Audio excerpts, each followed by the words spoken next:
pulleys, fulcrums, wheels, and other simple machines required to get us on the air and sounding as good as we do. He is the great one, Lonzo, in charge of the broadcast. How's it going, Zoe? Simple machines I'm very good at. You get a little bit more complicated, I might have a little bit of a struggle, maybe an extra couple minutes. The struggle's real? The struggle is real. I am excellent. So glad to be back in studio after a decent weekend. And I am surprised, like I'm sure all the listeners are surprised, that Rob Brown comes back from a weekend, an extended weekend, and has a voice. It was a question mark last night for sure. It was a question mark as to how it was going to go today. I did not know, and you can hear it's a little raspier than normal. 3 shows over the weekend down in the Sunshine State, had 3 shows to get to. But Zoe, when you're a professional, bud. You show up, play like a champion today, rise to the occasion, and do the best sports talk show in the state of South Carolina. It's what we do. And man, do we have a lot of stuff to get to today. We've got NBA Finals Game 1 going on tonight. The NHL Stanley Cup playoffs are underway. Last night, Game 4, Tampa was looking for the first sweep of Lord Stanley's Cup Finals since the late 1990s. They could not get it done. We've got ESPN drama. And Lonzo, the thing I know you've been waiting for the longest, Joey Chestnut remains the food-eating, the gluttonous GOAT. Once again, sets a new record for number of hot dogs crammed down his throat in the most incredible exhibition of everything that's wrong with America. You think we're not doing a Joey Chestnut breakdown later on? Oh, I hope so. And unfortunately, I don't like to talk about things that I haven't seen. And I missed it. I actually missed it for the first time in years. And I'm so disappointed. But I saw the replay. It's not the same as actually watching it when it's going on, though. I did get to see my guy's intro and I forget his name. The guy who runs the thing. Was he back? Was he rapping? Was the crowd back? I want to know about all that stuff. Here's the fact. I have never watched a hot dog eating contest on the floor. I've never done it. I've never done it. I don't know why. I have zero interest in it. It just like I don't know. Am I supposed to say I have incredible respect for a man who can shove 73 hot dogs down his throat in an hour? Am I supposed to respect that? It's not about all that, though. It's about the pageantry. It's about the presentation. It's about everything that goes along with it, leading up to the actual contest. It's kind of like watching the Kentucky Derby, I guess. Which I also don't watch. But I will say this is much more interesting than the Kentucky Derby. Sure, I guess. And may not be juicy involved here. I don't know. This is the only sport where weed actually is a performance-enhancing drug. The only sport where listen, Sha'Carri Rich staying home for the Olympics for doing the weed as if weed makes you run faster. The only sport where weed is a PED is the hot dog eating contest. That's it. That's the only one. Listen, if NASCAR is a sport, so is the hot dog eating contest, without a doubt. Okay. There's my response. Okay. You can get in a car and drive. Can you eat that many hot dogs? No, you cannot. You know why? Because you are not that kind of athlete. I can get in a car and drive. You can get a car and drive fast.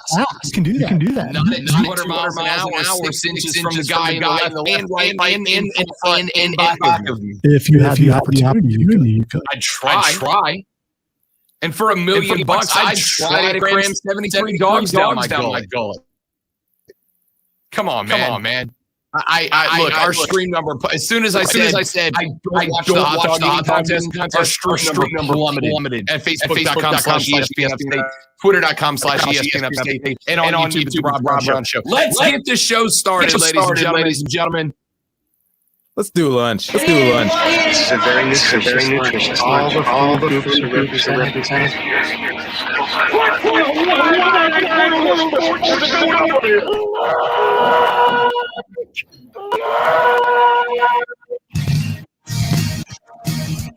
Yes, this is the 3 things you have to know before you go start talking sports with your friend, family, coworker, or the dog, whoever you spend your lunch break with. Ladies and gentlemen, this is it.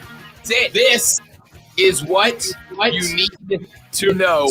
And we go item one on the lunch breakdown. I'm not going to spend a ton of time on this one because it's not a discussion, but I do think it is an important part. Yesterday, the United States women's national team took to the pitch to take on Mexico in their send-off match. The next match that the United States women's national soccer team, aka Team USA, as far as football goes, the next time they play will be in Japan. Match number 1 of the 2020/21 Summer Olympics. But before their game against Mexico, 98-year-old World War II veteran Dupre took to the pitch to play the national anthem on the harmonica before the United States women's national team Olympic send-off match.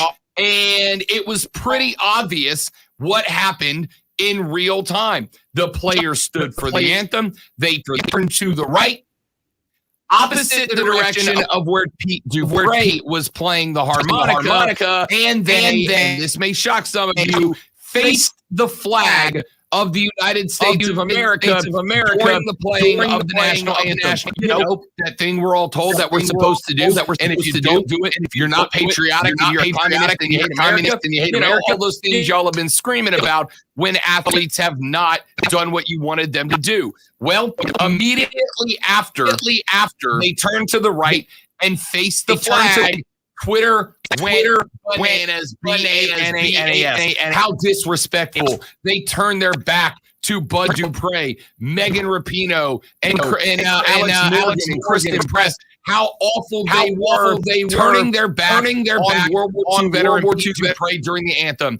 And Twitter lit with people going in on these women. They're unpatriotic. Cancel them from the Olympics. Send the college players. We don't like them. Twitter lit them up. How terrible people they are. They were facing the flag. They were facing the flag. If you watch the game for more than a minute during the anthem, it was obvious because the establishing shot for the anthem showed the flag. The down the line shot players showed the flag. But no, it was more important that people got to go on the women than it was to recognize what was actually happening. All I'm saying here, Lonzo, and this is more of a philosophical point than it is a complaint about this. Does this not illustrate that sometimes it's important to get the facts before you start popping off on social media? You're absolutely right. And since I never saw it, I don't want to pop off on the radio about it. Good call. That's a good call. Well done. Except the hot contest. I'm going to pop on that since that's where Lonzo was going. He's correct in his take, though. He's correct in his take. All right. Item number 2. We are headed back to Tampa, ladies and gentlemen. Game number 4 of your Stanley Cup Finals took overtime to decide, but a 3-2 winner for the Canadiens. Josh Anderson opened and closed the score. Game 4, his fifth goal of the playoffs, 3 minutes and 57 seconds into overtime. The Canadiens scrambled up their lines for the game. And maybe playing him alongside Nick Suzuki and Cole Caulfield was the difference in Anderson to show up in these finals. Playing for survival. The game was physical. It was fast. fast. It was brutal. They kept Carey Price for the most part safe for shots. We're going to have a more full breakdown of this game later on, but it simply comes down to this. Montreal played for their life. And they looked like it. They were desperate. They were diving for pucks, throwing themselves into the crease. Tampa, on the other hand, looked bad. Power plays, 0 for on the night, including a 4-minute double minor for high sticking. They had 2 minutes to end the third period. No goal. They had 2 minutes to begin the overtime period. No goal. Lonzo, even if you don't know hockey, it is pretty simple. If you have 4 minutes, 4 consecutive minutes, where you have 5 guys and they have 4, you have to score in the playoffs. It's pretty simple. It's pretty simple overall. And Tampa failed to do it. Tampa failed to do it. Hell was on them. Not 1, not 2, but 3 shots, Lonzo, that rang the crossbar in the post. 3 times. Sent a puck into the net. 3 times into the crossbar. That's unlucky. You can get unlucky and lose. You cannot have a 4-minute double minor and not find the net 1 time. It's unacceptable. It's unacceptable for this deep in the playoffs. If the Canadiens can make a run back from down 3-1, this will be a moment that Tampa and the fans will look back at and remember with nausea and nothing else. Finally, item number 3. Ladies and gentlemen, your NBA finals are upon us. Tonight, Suns, Bucks, game number 1. The Phoenix Suns, heavy favorite in this one, as without Giannis Antetokounmpo, the Suns are 6-point favorites with an OU of 218, and they have to list Giannis as doubtful for tonight's opening game of the NBA Finals because it has a hyperextended knee back in Game 4 against the Hawks. Antetokounmpo's absence and the Suns' home court advantage. Phoenix enters Game 1 as a favorite. Phoenix is 17-3 straight up in its last 20 home games, dating back to the regular season. Milwaukee 1-6 against the spread against Phoenix in their last 7 meetings. The teams played twice in the 2020-2021 regular season. Each game, though, Lonzo, separated by just 1 point. February 10th, Phoenix won 125 at home. Then they went to Milwaukee and won 128-127 in overtime. And Giannis played in both of those games. I don't want to call myself a stayer in this one, Lonzo, but Suns -6 is a line I like a lot. Yes, it was close with Giannis. Yes, in the regular season. Milwaukee is 1-6 against the spread against Phoenix, and now Milwaukee is missing their best player overall. So those games were that close. No Giannis game. Points towards what you're saying. Phoenix should win and beat the spread, but you'd hate to be in there, but you know, your beat the spread last weekend was not very good. But you know, we pretty good during the week. I think we're all right. We're gonna find out because yes, there was no Giannis. There is no Giannis. But Drew Holiday has been good. Lopez has been good. Chris has been good. And these guys are playing because here's the thing: you look at Drew Holiday, for instance, who's a good point guard.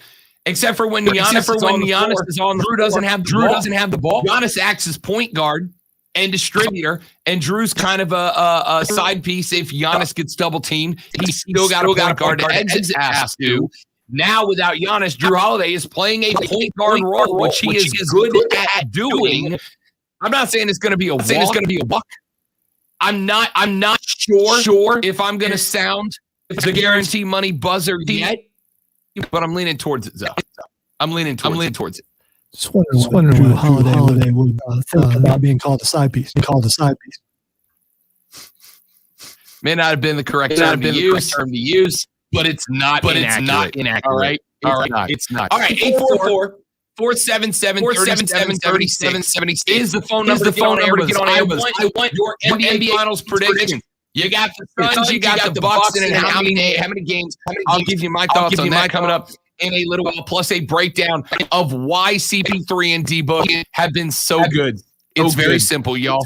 One reason, and I'll tell you what it is coming in a little while. We'll break down Lord Stanley's finals in a little while, and more. And I am Rob Brown. He's the great one, Lonzo. You're listening to the Rob Brown Show on ESPN Upstate.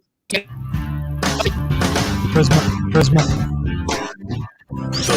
Rob Brown Show. Listening on or Google Smart Speaker. Just say ESPN Upstate and Upstate. Brisbane Health, the official healthcare provider of both the Gamecocks and the Tigers. Yes, ladies and gentlemen, they will also be the official healthcare provider for you and your family as well. And they want to make it easy, and they want to make it convenient.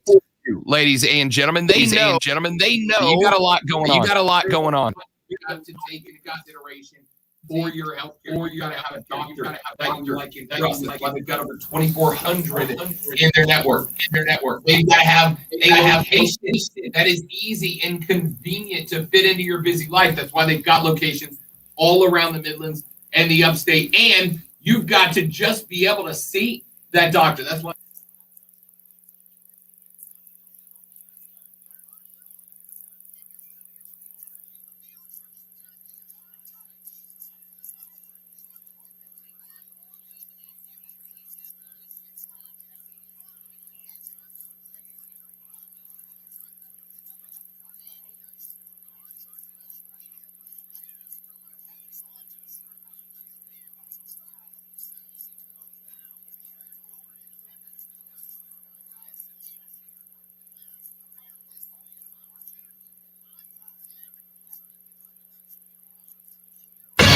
AutomotiveMap.com presents your ESPN Upstate Sports Center update powered by The Score. It's a split weekend for NASCAR coming up as the trucks are going to run at Knoxville. They're going to have a full weekend with a practice session on Thursday. What's up to everybody in the stream? Man, we made it through a whole segment with Friday no comments in front of their race, the Corn Belt 150 coming up on Friday night. As far as the Xfinity Series and the Cup Series go, they are in Atlanta this upcoming weekend and will run on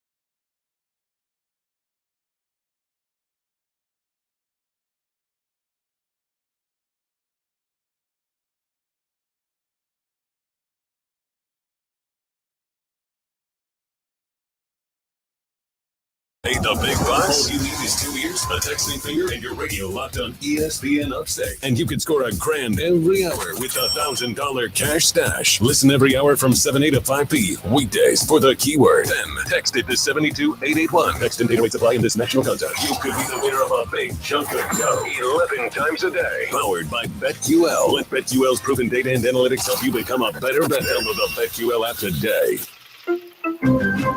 Small business owners know cutting costs without cutting quality is tough. How do you trim expenses without hurting your business? Easy. Get Spectrum Business. Call 888-489-2212. Switch to Spectrum Business and you can get the best internet and phone services for half of what you're paying today. Cutting costs can be easy when you get Spectrum Business. Just call 888-489-2212. Restrictions apply. Call for details. Enjoy a business upgrade during Dell Technologies Black Friday and July event. Get savings up to 50% off and take your office with you with Windows 10 Pro. Plus, get special pricing on Dell servers and more, along with what you're saying is with Dell Financial Services. That car could be my car.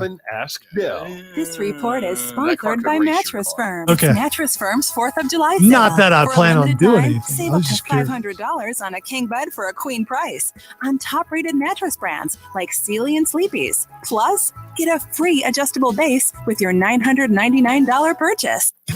More than Look at the that, scores, look the ups and downs, the ins and outs. Real, unfiltered sports talk. It's the Rob Brown Show on ESPN Upstate. Lisa Loeb showed up on my TV last night in a Geico commercial.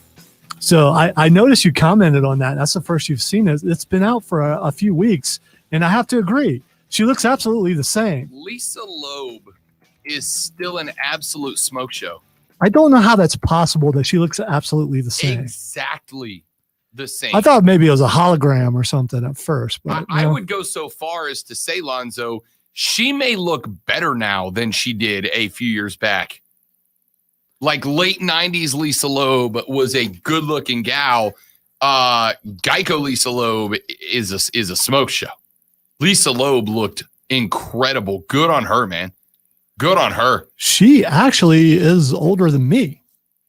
Really? She is, by a couple months, she is 53 years old. Then I can say, Zoe, you need a new moisturizer I or do. something, man. I do. You need a new moisturizer. Yeah, but I'm going for the Rex Ryan's brother look, and I'm getting closer. Old Rob Ryan. Yes.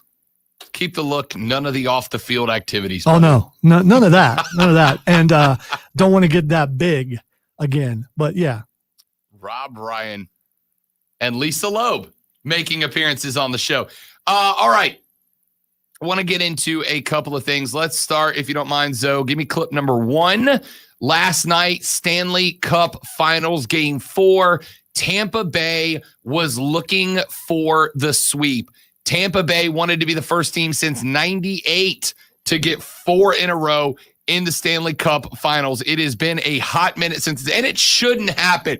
No team should get swept in the finals. Montreal was playing for their lives. Look, this series is still over. Tampa Bay is going to win this series. I saw people last night that were saying, hey, Habs in 7. Montreal in 7 after that dub. No chance, ladies and gentlemen. I don't know if I don't see that audio. I still have audio from 7-2, so I'm looking. Okay, no worries. It's in my show audio folder in that storage. The Habs were playing for their life and were in full-on desperation mode. Anybody who watched that saw that. I mean, it was crystal clear, and yet still almost lost that game. Because Tampa Bay had not 1, not 2, not 3. Well, excuse me, not 1, not 2, but 3 ringers off the post. The defensive MVP last night was the width of the hockey net. If the net was a half inch wider in either direction, Tampa Bay wins that game 5-2 before overtime. Instead, you had a couple ringing off the post. You had a couple banging off the post, and it did not go the way that Tampa wanted it. Here are the highlights from last night's Game 4 action between Montreal and Tampa Bay. The line skipped over his stick, and he's got to get back in a hurry ahead of Cirelli. Suzuki's right back in. Caulfield returns it. Suzuki works it deep and scores! I grabbed it from the wrong place. I grabbed it from what you sent me. Yeah. Not bad.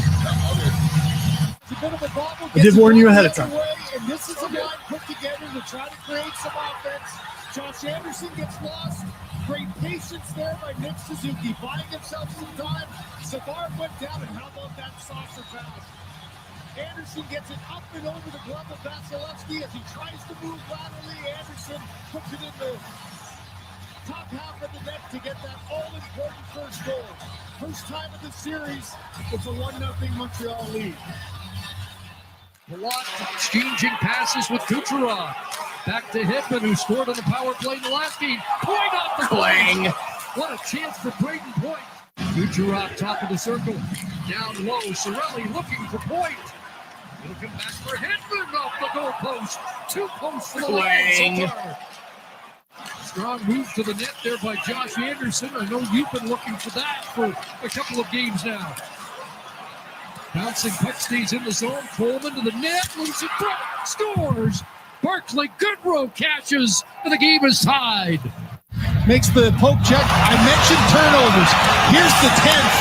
10 seconds or less off of a turnover. As what a play by McDonough. stayed in as he was already committed. Coleman down low, the rebound there, and then just a little shuttle pass as Barclay Goodrow ties this game at 1. Pounded by Stamkos as it's rolled down into the Lightning zone. Evans to the point. Romanov shooting, scores! Alexander Romanov, his first Stanley Cup playoff goal. 7-second shift, and it's a memorable one. Vasilevsky tries to play it. Good job by Evans keeping it alive. Traffic in front, and this one goes flying through. I don't know if it hit Lehkonen there or not, but Weber, who stayed out with Kulak, once he got in the offensive zone, Romanov's there, gets it through, and how about that reaction? The Stanley Cup playoffs are all about creating moments. There's a great moment. Knocked down by Toffoli at the line. Couldn't get it past the sprawling Matthew Joseph, and now Joseph to the attack. Over the line with Maroon in front, scores! Pat Maroon has tied it as the fourth line for the Lightning. Get them even. Kulak gets knocked down. Now you've got a 2-on-1 against Romanov. He's not sure whether to stay in the middle and take away the pass or try to get the force on the outside.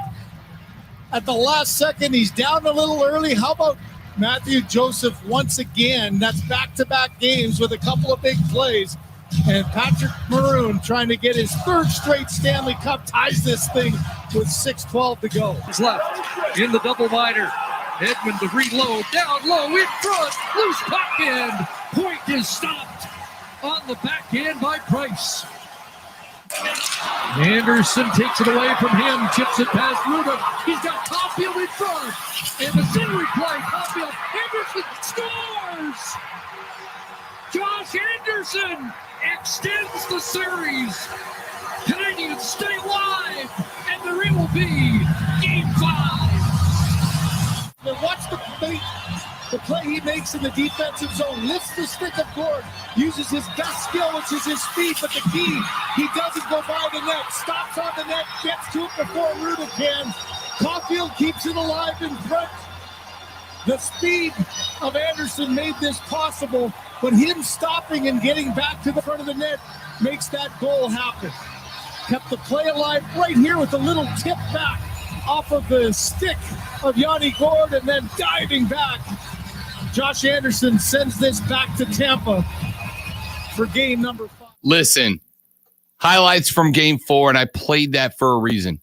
All right? If you're not watching the Stanley Cup Finals, if you're not watching hockey playoffs, you're missing out. You're missing out. You can hear in those highlights, courtesy of NBC Sports, just how good, how exciting, how much energy there is for these games. Last night, that game ended. I said something about it on Twitter, and Pastor Jock, at Pastor Jock on Twitter, tweeted in and said, that was the first hockey match I ever watched from start to finish on television. I'm 53 years old, and I did it because Mark Ryan told me to watch the excessively talented Lightning. Yep, I'm hooked. Very soon, I will watch my second complete hockey match on television. Hashtag sheesh. Yeah, exactly right. Exactly right. There is an energy and electricity in the Stanley Cup Finals that I don't think there is in any other professional sports finals. And you felt it last night. Montreal, the Canadiens, playing for their lives. Tampa Bay trying to get back-to-back Stanley Cups, trying to sweep in order to do it and make Stanley Cup history. And it was about as exciting as you could have asked for, man. It was about as good as you could have asked for. There was something about that game. Montreal goes up in the second period. Tampa Bay answers. Montreal goes up in the third period.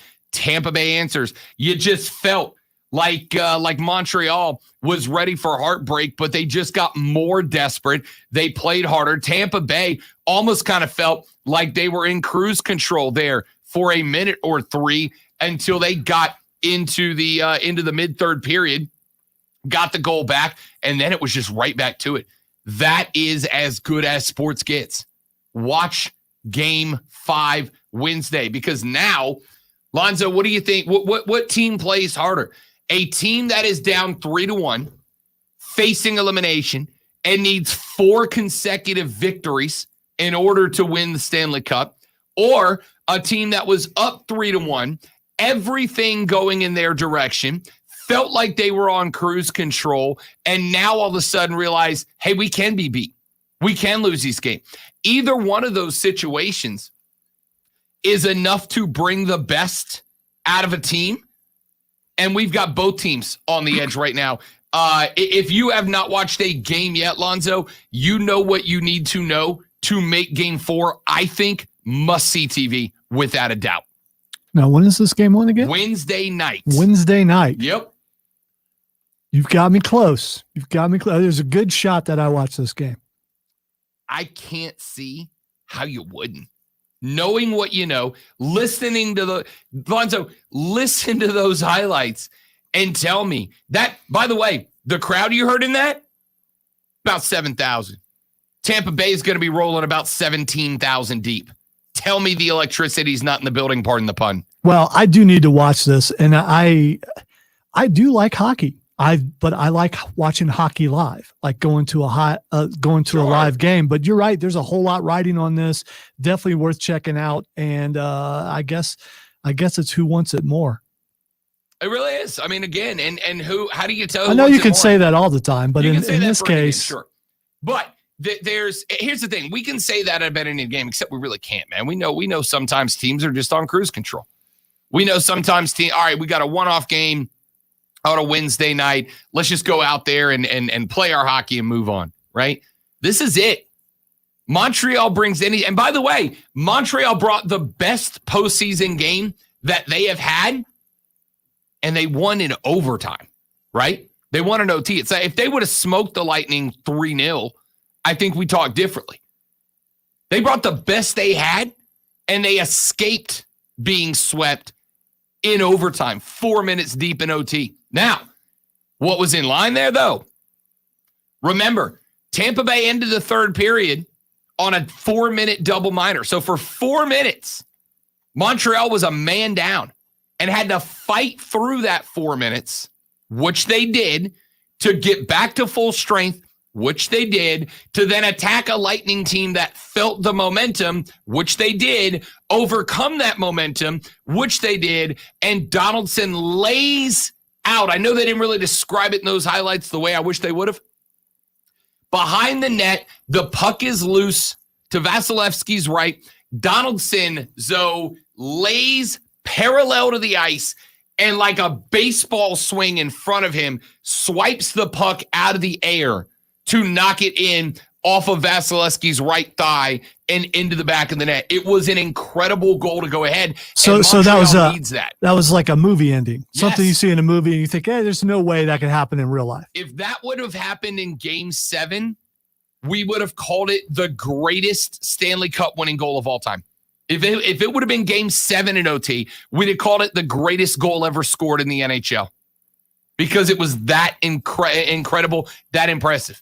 But instead, it was a game winner in Game 4 to avoid a sweep, and Montreal knows they have to put that level of effort down for 3 more consecutive games for a chance to win. And by the way, Tampa's still a really good team. Plenty more talent for Tampa. So they're going to be coming out now, and especially Zoe knowing that if they win Game 5, they win it on home ice in front of their crowd down in Tampa. If they lose that one, they got to go back to Montreal for Game 6, which means they would not get to hoist the trophy in front of their own fans. You don't think they're a little something extra cooking for Tampa Bay? They're going to be hotter than fish grease, Lonzo. Whatever that means. That is so funny. It's so inside. But now I've heard it twice. All right, 844-GSP-ESPN, 844-477-3776. Text us on the Ingles Market text line at 71307, 71307. Are you watching the Stanley Cup Finals, and what do you need to know to talk you into it? Mainly because if you're not, you're missing out, and I don't want you to. Let's take a break. We're back after this on The Rob Brown Show. It's ESPN Upstate.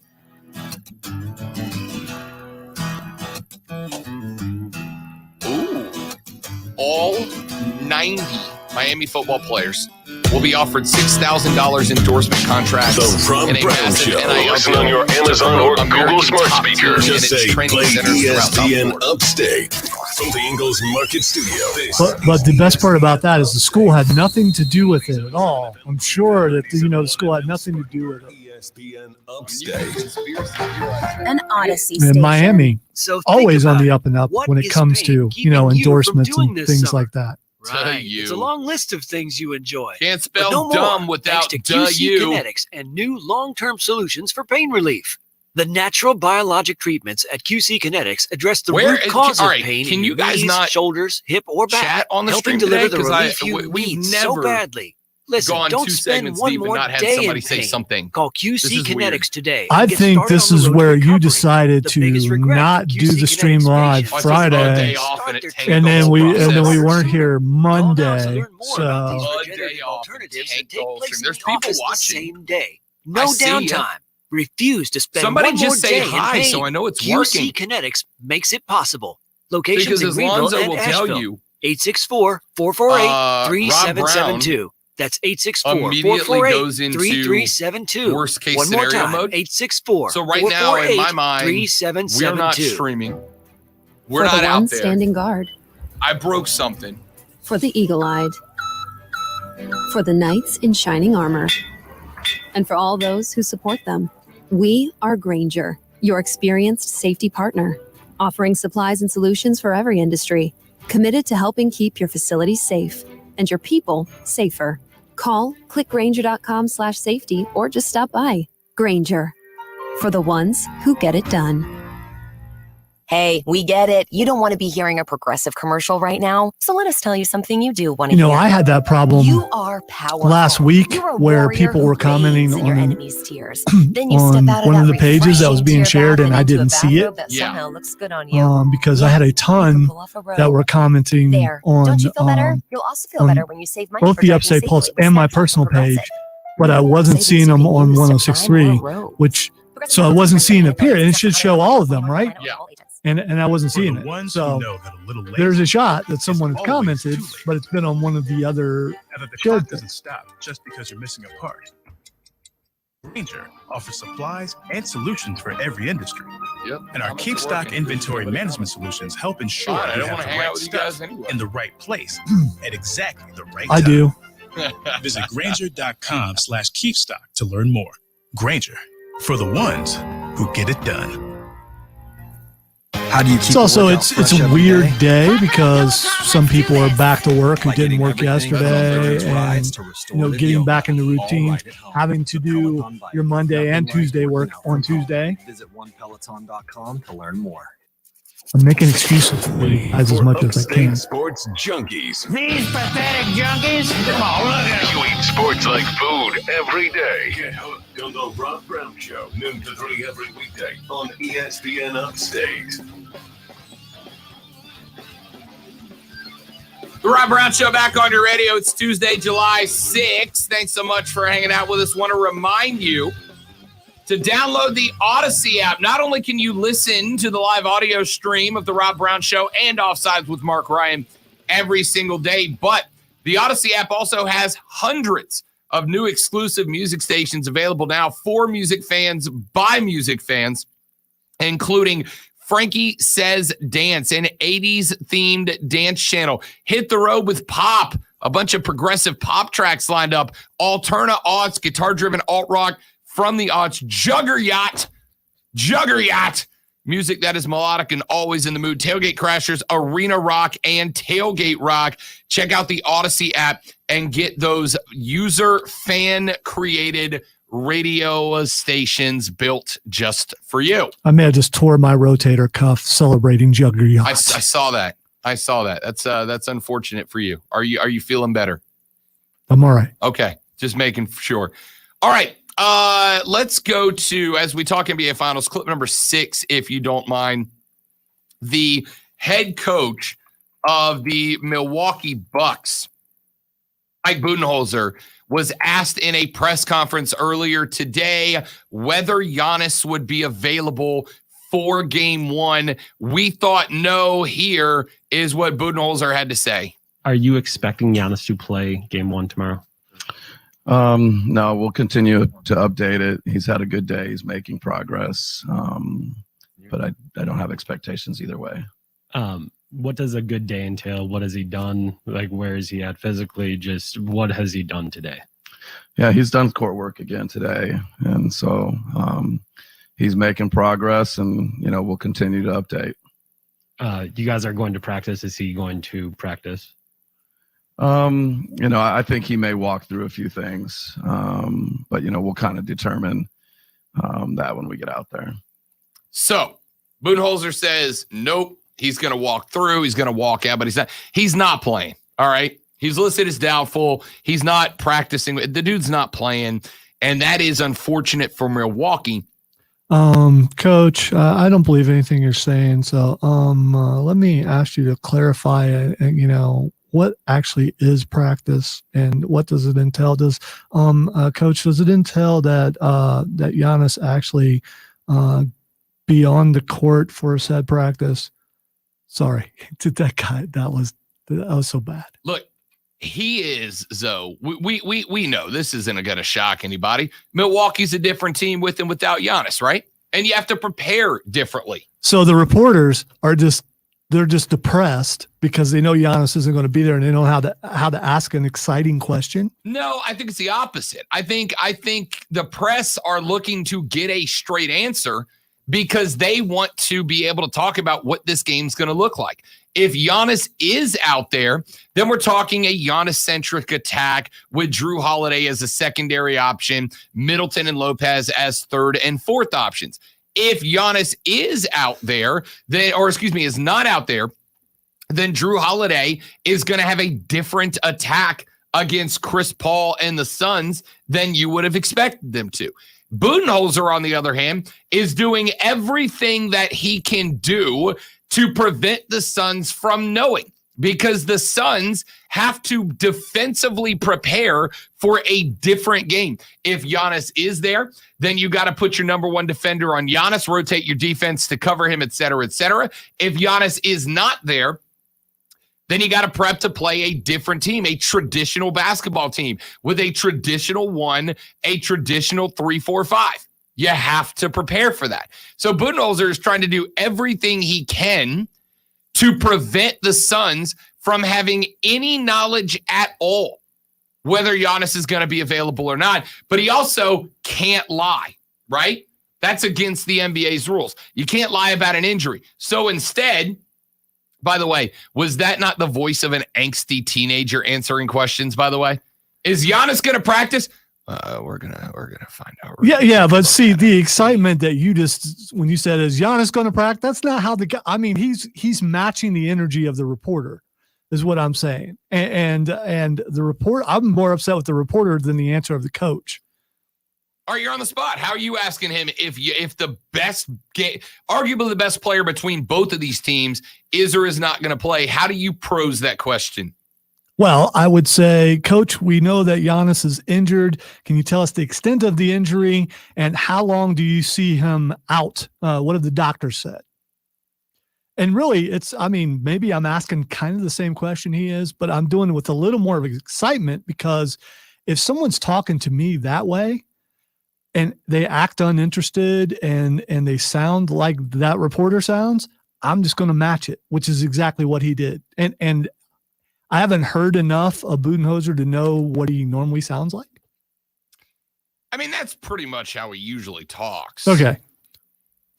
I don't know, man. I think if you're Budenholzer, you are trying to protect your team by keeping the Suns from knowing whether Giannis is a go for as long as possible. I need the Suns practicing two different defenses. One for Drew Holiday leading the attack, one for Giannis Antetokounmpo leading the attack to split time, so they can't really get drilled down. By the way, I don't blame him for being vague. He absolutely should for the reasons that you're saying. But I'm saying the reporter should also know that. And if you're going to dig, you're going to get in there, bring some energy about you, man, or get some sleep the night before. That's all I'm saying. All right, let's do this. 844-GSP-ESPN, Ingles Market text line 71307. Our first team-wide NIL endorsement has been offered.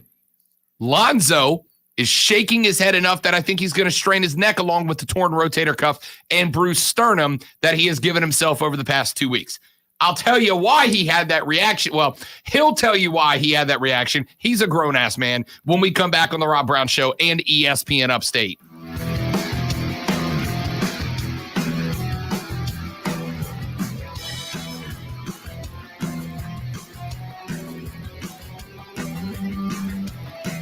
Those.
Visit thespartanburgers.com for tickets. Spring is in the air, and the Upstate Golf Cart is now on sale. For just $99, get rounds of golf at 9 premier Upstate courses like Liso Tryon, The Rock, Pebble Creek, and more. Get yours today at upstategolfcart.com. That's upstategolfcart.com.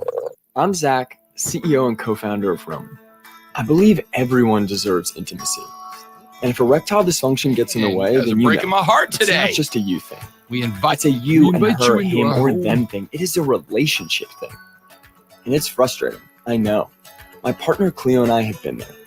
It's one of the reasons I started Roman, to make it simple for men with ED to connect with a licensed healthcare professional online to find a treatment plan that's right for them. Go to getroman.com/athlete and we'll take $15 off your first month of ED treatment. Your medication is sent directly to your home in discreet packaging. It arrives fast and free in just 2 days. With Roman, a healthcare professional is always available to answer your questions. And you can choose from either generic or brand name medication. So get back to the intimacy you deserve. Go to getroman.com/athlete to save $15 on your first month. Have you ever Roman died? Let's take care of it.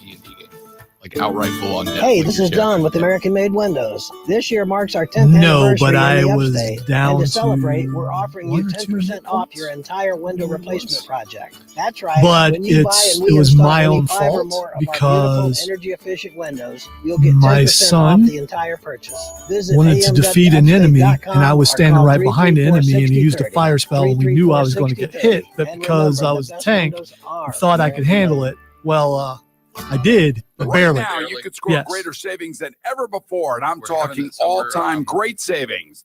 Kind of money you can set aside for something I mean, the first big comment to is spend making on what fun you of me, want but it's fine. or need. You know, at least It's somebody's your here call. to chat with us. I'm just saying that there's this incredible opportunity. I went to Florida for and the you weekend. deserve to Florida know man came all back. about What do it. you want? Hey guys, It's Boomer flamingos, Esiason by the here way. to tell you all about the benefits of a mortgage Flamingos wearing refinance. It's a sunglasses. strategic Hey. way to save Specific. hundreds each It's month. not loud. Especially when you call American That's all I'm Financing. saying. I mean, the shirt's not loud. No, Shirt's not loud. no, They that's make not it really so even know loud. easy your to get a definition better of loan loud. with significant savings. Barney, I mean, up to $1,000 in monthly in savings. the word, Think of the or difference should I say that Tinky can Winky? make. I mean, it's, give them a running call comments for on a that, man. I free can't believe mortgage they all review. fall apart. Yeah, so where would we be without Keegan? If we win, Keegan, if we win the best sports talk show, I will let you hold on to the trophy for a day. what's this if stuff? When we win the best sports talk show, I will let you hang on to the trophy for a day. You may celebrate accordingly.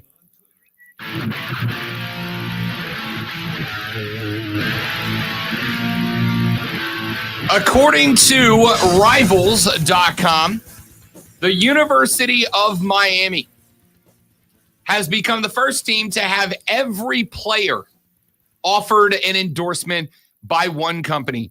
Each of the 90 existing Miami football scholarship players will be offered a $500 a month contract up to $6,000 per year to endorse American Top Team. American Top Team is one of the nation's top training academies for mixed martial arts fighters. They have 44 licensed gyms throughout the world. They have finalized a plan to offer a name, image, and likeness contract to every Miami football player. The deal is being administered by a new marketing company, Bring Back the U, created by South Florida businessman Dan Lambert, who founded American Top Team and is a long-time booster, major booster, top booster for the University of Miami. Every player will have the opportunity, will not be mandated of them, but the opportunity to sign a contract with this company, with American Top Team, to become an official endorser of their product for up to $6,000 a year. If every player signs, the total American Top Team investment could reach $540,000 if they all sign on for the duration of their scholarships at the U. First massive deal offered to any school so far. So, Nevin Shapiro, silent partner, or do we know where he is, or is he in a jail cell going, what, why now? Come to Miami now. Everything we did back then that was illegal, we can do it out in the open now. And the fact that the entire, yes, I'm sure Miami University had nothing to do with an entire team getting signed. This is bad. It's so bad. It's going to get worse. So what we talked about before, one of my concerns was the fact that a school can use it as a recruiting tool. How is this not a recruiting tool? And the school can say they have nothing to do with it. Now, American Top Team, definitely up and up, good brand, all that kind of stuff. But this, man, I mean, isn't this a school endorsement? Isn't this a school getting an endorsement for it? I mean, unless there is a violation of the rules, the school did not create, set up, or push this endorsement. If the rules were followed, this was simply Miami and football players, the football players of Miami, getting an opportunity to endorse, and this company elected to give every single player an opportunity to take the endorsement. It is what it is. Let's get, I'm assuming, is Brian talking about this, or are we subject changing here, Zoe? You can just tell me since we have like a minute. Yeah, he wants to talk NBA. I don't know if we have Gotcha. Let's do this. Brian, hold the line. If you will hold through the break, it's a short top of the hour break. because we do have our $1,000 cash dash keyword coming up here in about 45 seconds. If you will hold through the top, Brian, or William, as the name has been changed on my screen, I will get you coming into the top of the hour break, since I was planning on talking NBA championships up next anyway. So that works out just fine. Yeah, so Miami, it does not appear, is the one that is facilitating this deal. The deal was facilitated by... If you're looking on the stream, I'm winking. Yeah, Yes. Miami had nothing to do with facilitating this. So the guy in charge of this, Dan Lambert. Dan Lambert is a, what do they call it? Golden Cane, which is the top level of booster for DU. And he's the one who created a company. Administrator of handshakes. Hey, man, again, not liking it, or I think something is below ground here, is not a reason not to do it. That's just what it is. We're absolutely going to talk more about this coming up in a little while. But before we do, let's give you your keyword for the 1 o'clock hour. Your chance to win $1,000 in the $1,000 cash dash on ESPN Upstate. Keyword is focus. F-O-C-U-S. Focus. It's right there on my arm. F-O-C-U-S. You're going to text that word to 72881. 72881 for your chance to win $1,000 in the $1,000 cash dash on ESPN Upstate. NBA Finals talk, including the secret weapon for CP3 and D-Book, when we come back on the Rob Brown Show at ESPN Upstate.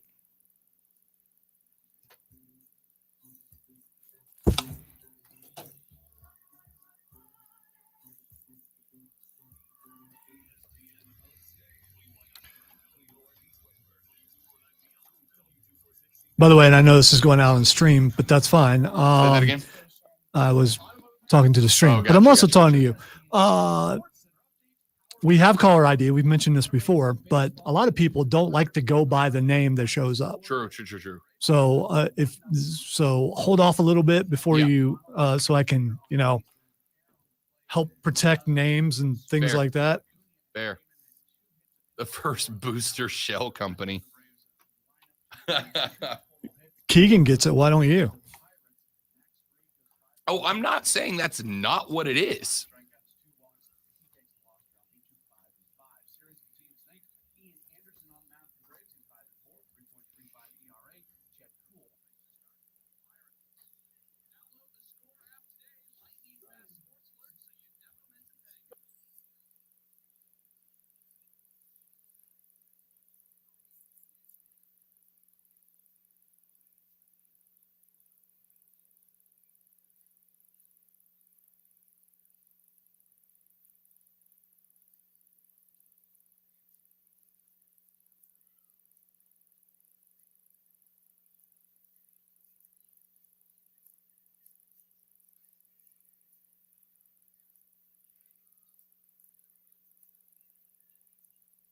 Yeah.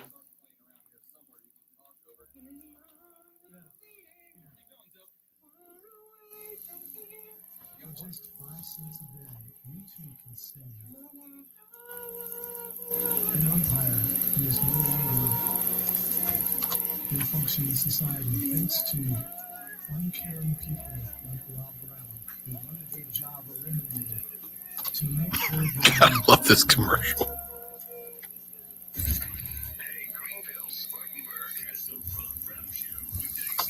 Well, luckily, thanks to Keegan, I took it off so the stream couldn't hear the commercial. I had no idea which one it is. Just Rob singing, which is always amazing, by the way.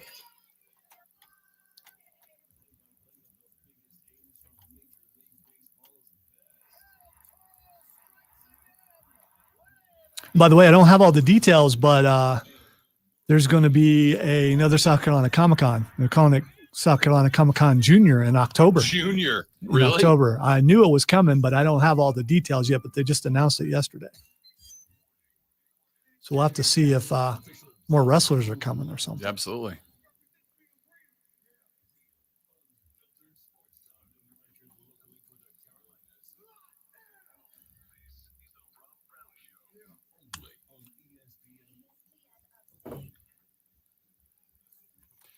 Hour number, how did hour one go by so fast? You're back in studio. We're having fun. We're talking about Miami cheating. What could be better? Not cheating. It's only cheating if it's against the rules. This is 100% up to board. It's just like when the mob has the dummy corporations. I mean, you got your front going there, but, anyway. Is this a school-wide endorsement? I would like to make it abundantly clear here.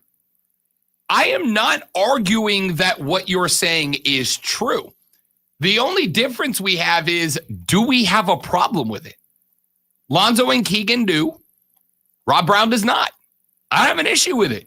If this guy wants to give these athletes, if somebody walked in, if the gym right down the road from my apartment, Lonzo, from our studio, came in today. I was going to say, don't move me in, man. I'm still good. I'm still good.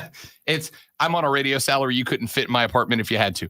If the gym down the road came to you and I, Zoe, and said, hey, look, we would like to offer Lonzo and Rob $500 a month to talk about how good our gym is, up to $6,000 a year for the two of them to do it, Lonzo and I would both go, yep, we'll take that. So I don't have an issue if the football players do, if that's who they want to make the offer to. And the argument's going to be, well, what about the women's tennis team? Hey, man, what did everybody's dad always say? Life's not fair. That's just kind of how it goes. I get opportunities because I am Rob Brown. You ready for me to go full Ric Flair on this? Are you ready, Lonzo? I get opportunities because I am Rob Brown that the majority of you will not get with your life. I have gotten a sparring lesson from Roy Jones Jr. I have caught a pass from Drew Brees. I have played catch with Chipper Jones. I have played golf with Craig Statler, the Walrus. All right? He's an old PGA golfer from back in the day. I know. Yes, he was like John Daly before John Daly was cool. All right? I have gotten to stand on the field and watch Tom Brady play in person. I have gotten to put on a Super Bowl ring from the Saints Super Bowl team. I have gotten to do cool stuff in my life that, heck, people within my industry haven't gotten to do because of who I am and what I do for a living. Nobody's ever said, well, what about the guy who works down in the production office? How come he didn't get that stuff? How come Lonzo didn't get that stuff? Because that's just how life works. Yeah, it's how life works. It sucks sometimes because there are guys there. Colin Cowherd makes $1 million a year to do a sports talk radio show for 3 hours a day. How come I don't get that? How come I don't get that? Well, because I'm not there, because I ain't him. It is what it is. When you get there, I have no problem with coattails. I just want you to know that. Oh, absolutely. Absolutely. All right, let me get William in here. Wants to talk a little NBA. We're going to talk NBA Finals coming up. William, great to have you on the show, bud. Welcome in. He said while Lonzo's in a one-on-one fight with the telephone line, I think. Do we have William? Maybe. No? Yes, you do. There he yes, is. You do. Welcome in, big dog. Good to have you. William is back, the conqueror, William. Now listen here. You are hysterically great. You are the Ric Flair of Spartanburg, Greenville. And ready for this, and parts unknown from the squared circle. Hysterical. I'll take it. That, between you and my mother, that's two people that think so. Breaking news, unless you've been watching The Wire. 2 decades. One of the top 5 ladies of, not wrestling, of sports broadcasting. Rachel Nichols, what in the world? The microphone's already on. Have you not heard? She's been taken out of the broadcast. Really? On audio. Yeah, I'm Marie Taylor, who talking about name calling and name dropping. TMZ has just announced it, by the way. University of Georgia, out of UGA, shared a sideline with her covering UGA football back in the Margaret years 9 seasons ago. But I digress. Can you imagine this? Look closely. As you say, Lonzo, on the testimony, tell your sidekick and your leader of the broadcast to check some articles. Yes, I hear every testimonial, guys. And we have it memorized. Tony Atlas and Tommy Wildfire Rich. Yes, that one. But listen, always great to be on the show. And Lonzo, I know you don't want to see me in person ever again, but you might at the camp. Guys, make an appearance at the camp. Put up the shop. Set up shop. Get your 2 shots to make sure you're allowed to be there at the practice. Already done. Already working on it, William. Appreciate it, buddy. No, go. Well, do we still have him? Alex Armand has been not cut, but traded by free agency. Not traded. Got nothing. Received nothing for him. He will start next year for the Saints. And like I said, what is that all about? Some news to check. Rachel Nichols, can you believe it? Unbelievable. William, appreciate it. Dude, let's just keep William on the line for the breaking news. He's just like, here's the 10 things. William is our second lunch breakdown with that call. Dude is just bringing, here's everything that you need to know right now. But I will give him, Lonzo. I'll give him the glass. I will give him the glass. He broke the Rachel Nichols news. Can we get the breaking news sounder? Is it available? Because William just broke the news for us. No, I'm not giving that to William. You're not giving him the sounder? I'm not giving it to William. Man, that's harsh. Because he acted like I wouldn't be happy to see him. And that was hurtful. So no glass. Have you met William? I don't know the story there. Here's the thing. Lonzo has met many people. When Lonzo goes out in public, the public comes to Lonzo. So I'm sure that William has met Lonzo, but Lonzo has not met William because that's just how Lonzo rolls. First off, I would like to take away the Ric Flair of the Upstate moniker from me and place it on Lonzo for running with a 1-minute speech about how the people turn out for Lonzo in third person from start to finish. I thought that I was going to be the Ric Flair of this discussion, and instead Lonzo says, hold on, Lonzo's got this in a third person monologue.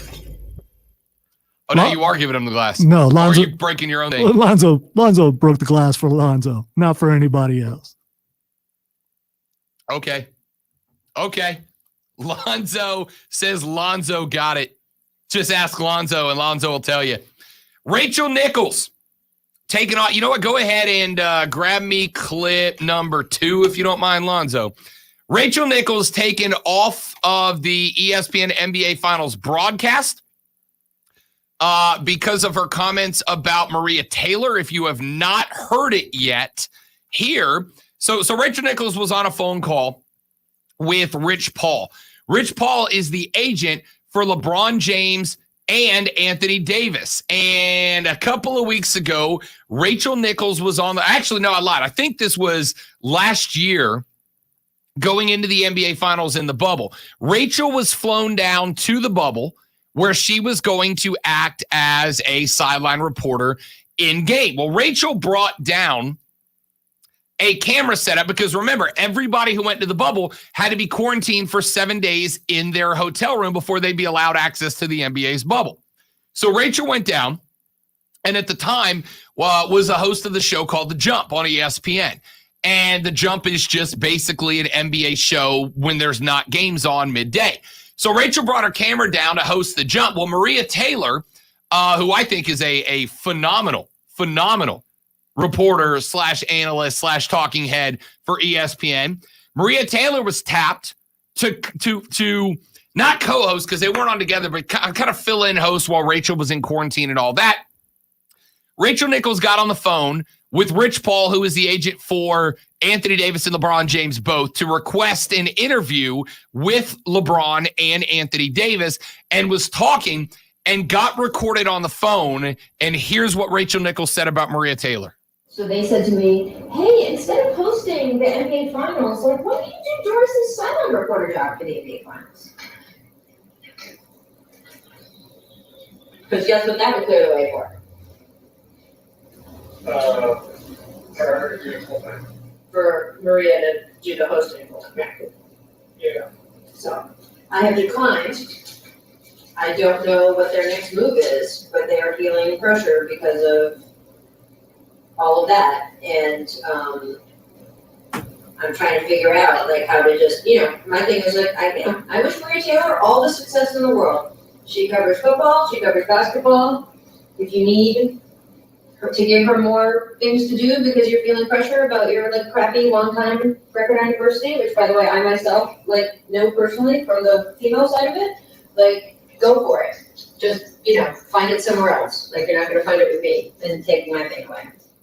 So Rachel Nichols says, I understand that ESPN has a crappy history of dealing with diversity, and I understand it from the female side of thing, quote unquote.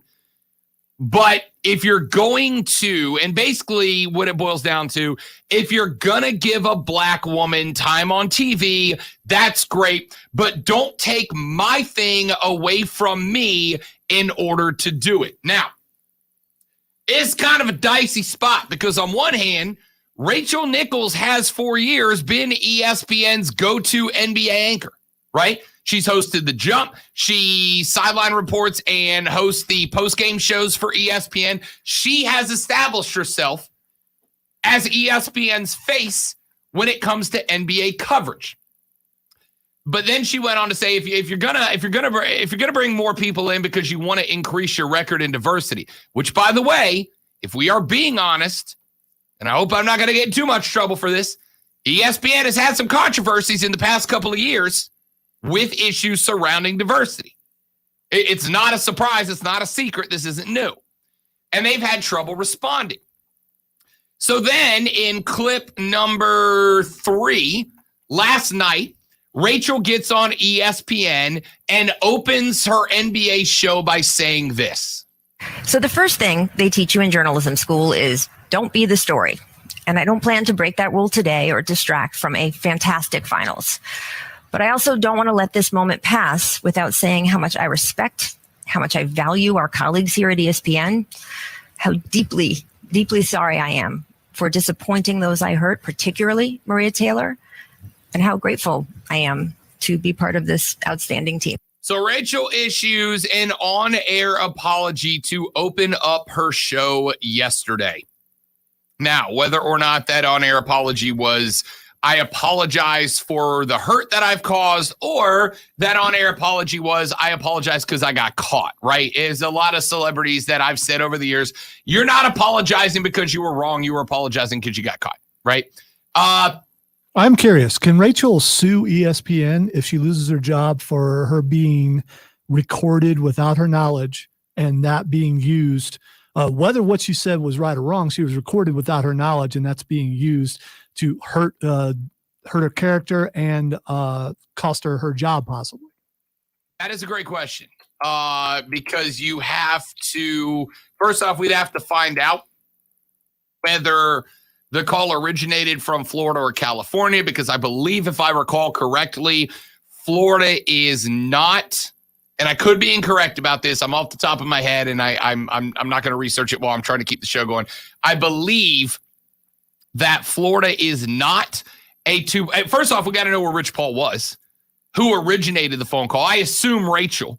If Rachel was in Florida or if she was in California makes a difference. Whether or not she knew she was, do both parties have I consent, believe she was in the bubble during the call. Right. So that which means would she's be originating in Florida. Yeah. Which I believe is not a two-party consent state, meaning only one side of the phone conversation has to know that they are being recorded for that recording to be considered. Now, here's the thing.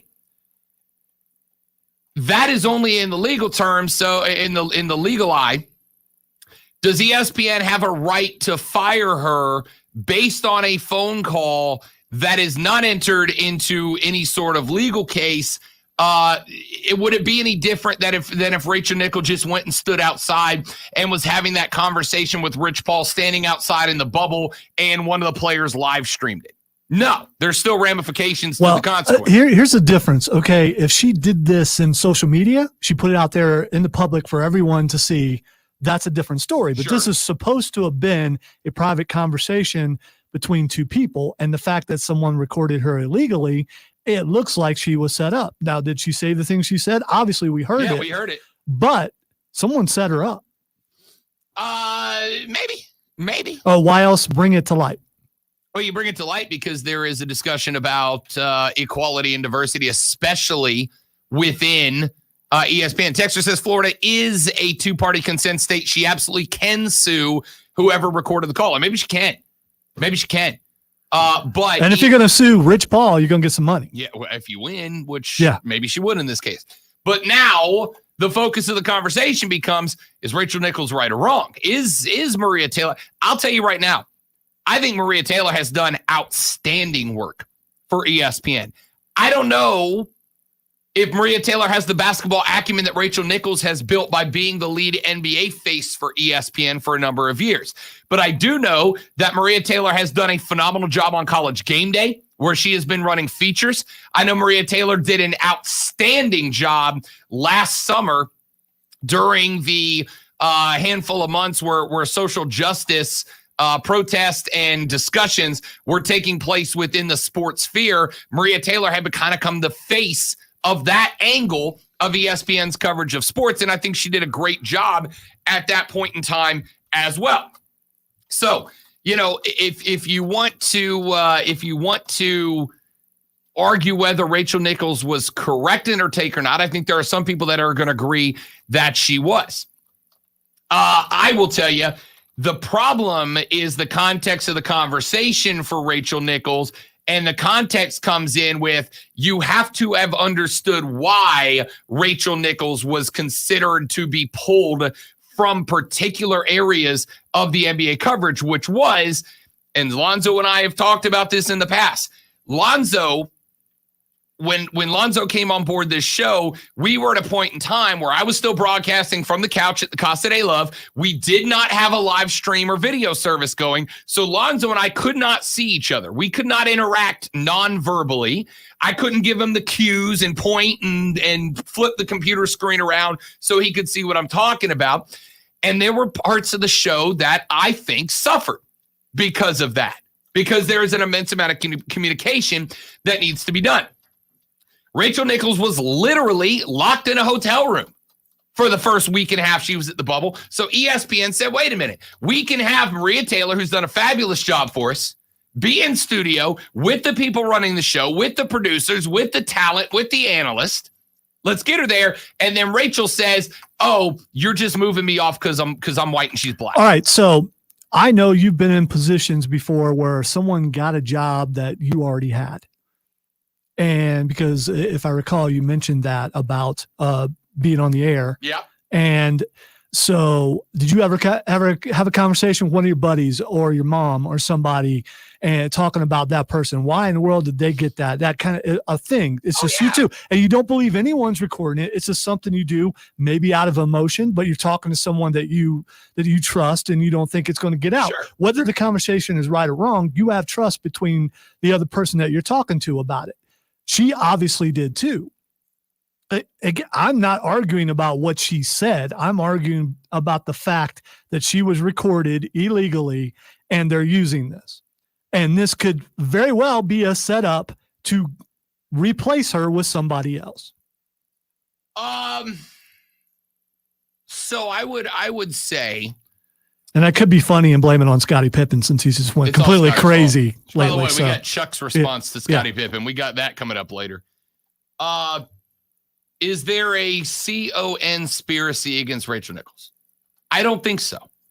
I think Rachel Nichols, listen, yes, I've had that conversation. In fact, when I worked in TV a number of years ago, I was passed up on a raise for a couple of people who I was better than. All right. And that's yes, it's my opinion, but my opinion's right. I was better than them. In fact, I had somebody approach me and say, the only reason that this other reporter got to move up to the lead reporter position on that show is because the TV network I was working in did have a directive come down the pipe that said, we are looking for more on-air diversity. We want you to be promoting with the idea of diversity behind it. And I had an issue with being passed over for that promotion. I'm not saying I don't feel for Rachel Nichols. I'm not saying I don't feel for her because I know what it's like to think you have this particular part of your job established and then lose it. But I'm saying for Rachel to say it's because Maria Taylor's black ain't the way to handle it, man. It's not the way to handle it. And that's why she's under the gun. Anyway, if you missed why this is the conversation we're having right now, it is because Rachel Nichols has been removed from ESPN's coverage of the NBA Finals beginning tonight. She is going to be replaced on the sideline by Malika Andrews, who was also on the sideline in the bubble alongside Rachel Nichols last year. So where do you fall on that story? Your conversation is welcome at 844-GSP, ESPN, 844-477-3776 is the number. Text us at 71307, 71307. Question is, did Rachel Nichols get replaced for a good reason? Did Rachel Nichols get replaced because ESPN was looking to increase diversity on on-air talent? And was Rachel Nichols wrong? And is ESPN wrong for replacing Rachel Nichols? That is going to be the question. That's going to be the question. I don't have an issue after this storm with her being removed because the way she phrased it without the context of the situation, just it basically is her going, she got it because she's black and I didn't because I'm white. And I don't think that's the case. Not in this case anyway. 844-GSP, ESPN. Let's take a break. Your thoughts are welcome. I got a bunch of texts that come in. We'll check in with those in a little while. Got to get back to this Miami story. Hurricane Jeff has written in to defend his beloved DU. We'll check in with what Hurricane Jeff has to say next on the Rob Brown Show on ESPN Upstate. Harley. I knew that.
Did the same thing on Word earlier.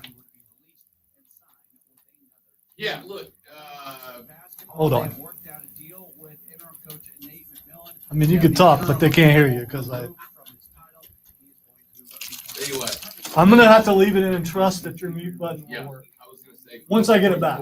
Just there we go. I got it back. Let me know back. when we need to mute. And I did it. We're back.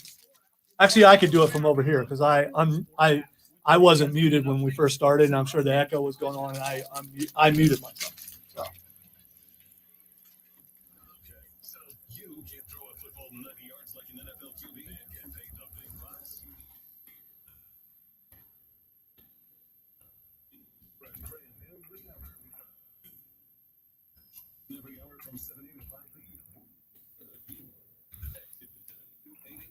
At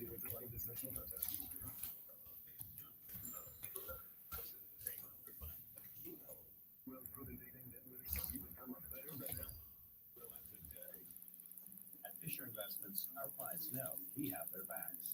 How do your clients know that? Because Fisher Investments is a fiduciary, the highest standard for a financial advisor. It means we're there for our clients and always put their interests first. So wait, you do it because you have to? No, we do it because it's the right thing to do. Our clients trust us with their retirement savings, and we know how important that responsibility is. So we take the time to really get to know them. Get to know them how?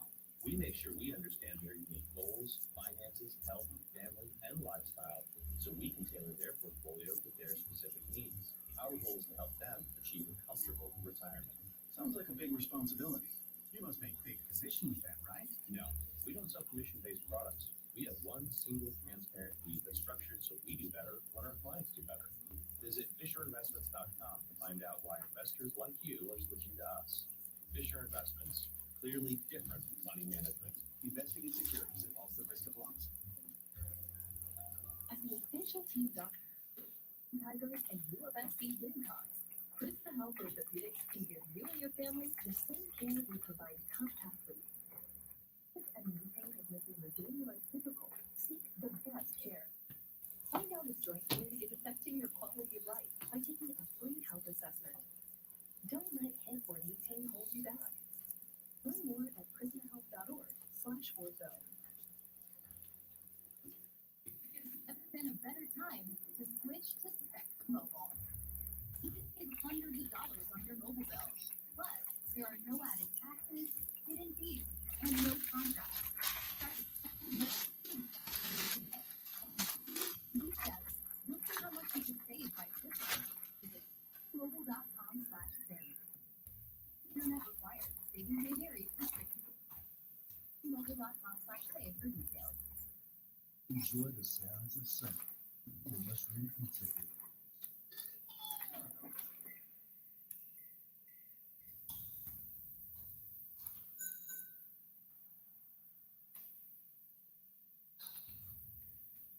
Enjoy the taste of summer too, with amazing hand-tossed pies, crisp salads, foods around the world. Hello, mushroom. 1 minute. Heard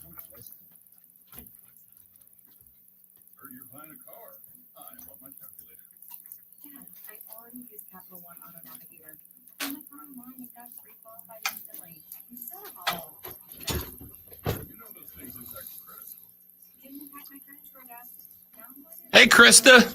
Miss you, boo. Hope you're doing good. Call me. Capital One. What's in your wallet? Terms and conditions apply. Find out more at CapitalOne.com/autonavigator. Basketball fans, watch the NBA Finals live with YouTube TV. Get live TV from 85 plus top channels, including ABC, ESPN, Disney, and That was very descriptive of you What's that? on what's in that styrofoam container. Oh. You know exactly what I'm talking about, though, don't you? Oh yeah, yeah.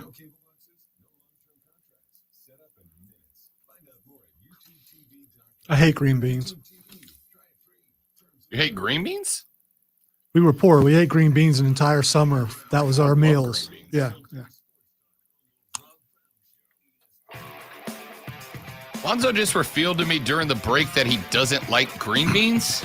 Well, here's the thing. So one summer, I helped my aunt and uncle in their garden to not only pick green beans, then snap and string the green beans, can the green beans, and then we had green beans for like lunch and supper every single meal for that entire supper, entire summer. And to the point where it's like I didn't ever want to see a green bean again. I will eat them, but I have bad memories about green beans. Have you ever had to pick green beans before? No. Yeah, be glad you. I've never had to pick any beans of any variety. In fact, I'm thinking about it now. I don't think outside of like some apples and blueberries, I don't think I've ever picked anything. This is going to sound mean, but yeah, they don't have those on the golf course, do they? No. I've had to pick weeds. There you go. Well, yeah, weeds kind of the same thing, except with weeds. No. Weeds. Be very clear about that. I did say weeds. I've had to pick weeds. I did say weeds. Oh, okay. I did. I did. I wouldn't say the other. I wouldn't accuse you of such a thing. And even so, I'm guessing, since I don't know, but I would think you'd have to pick more than one. Although the plural there, I guess, I don't know. I need one weed, please. All right. So American Top Team, one of the nation's top training academies for MMA fighters, has partnered up and offered an NIL deal to every member of the University of Miami football team worth $500 a month, up to $6,000 a year, to endorse American Top Team gyms through their social media accounts, personal appearances, and other marketing vehicles. That deal could be up to you did say every member, right? Every member of the so team, 90 of them. If you're like a 2-star and you get a shot, does that include the walk-ons? Yeah, every scholarship player. Oh, okay. So every scholarship. So if you're a player. 2-star and you got lucky and you were able to latch onto the team, you get paid. Yeah.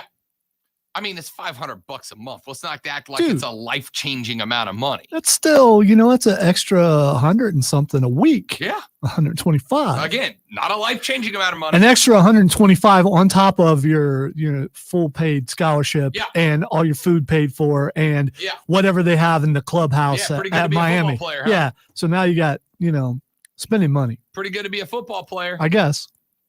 I mean, pretty good deal.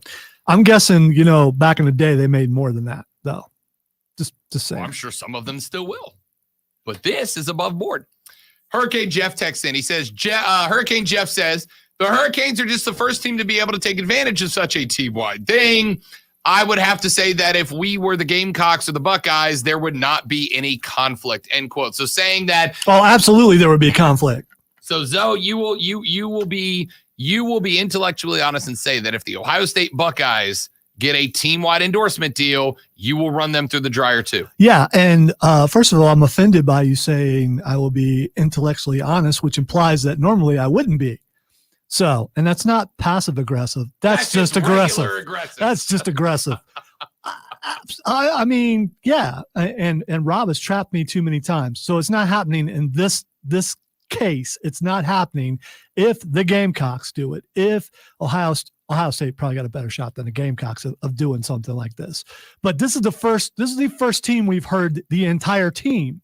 I mean, it's one thing for the star quarterback to get the treatment, whether I like it or not. It's one thing for the star running back or star defensive end, but the entire team, that means from the highest of highs to the lowest of lows on the team. How is that not the school having something to do with that?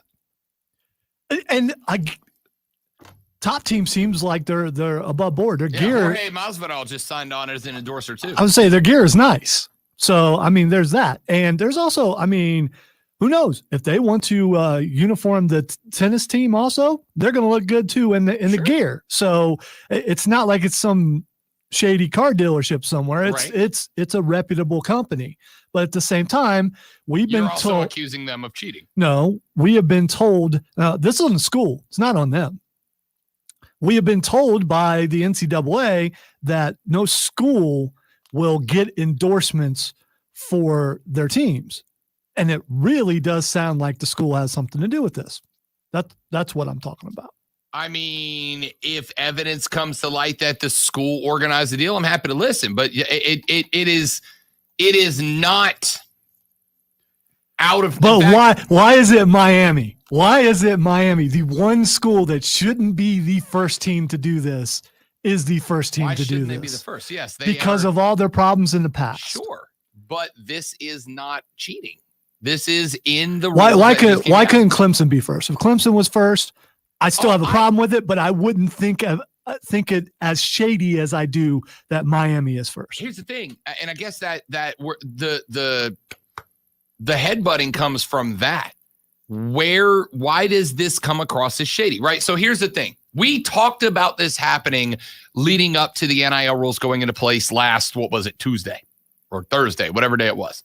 We talked about this, that there were going to be businesses that were going to go and make every year an offer to every single scholarship player.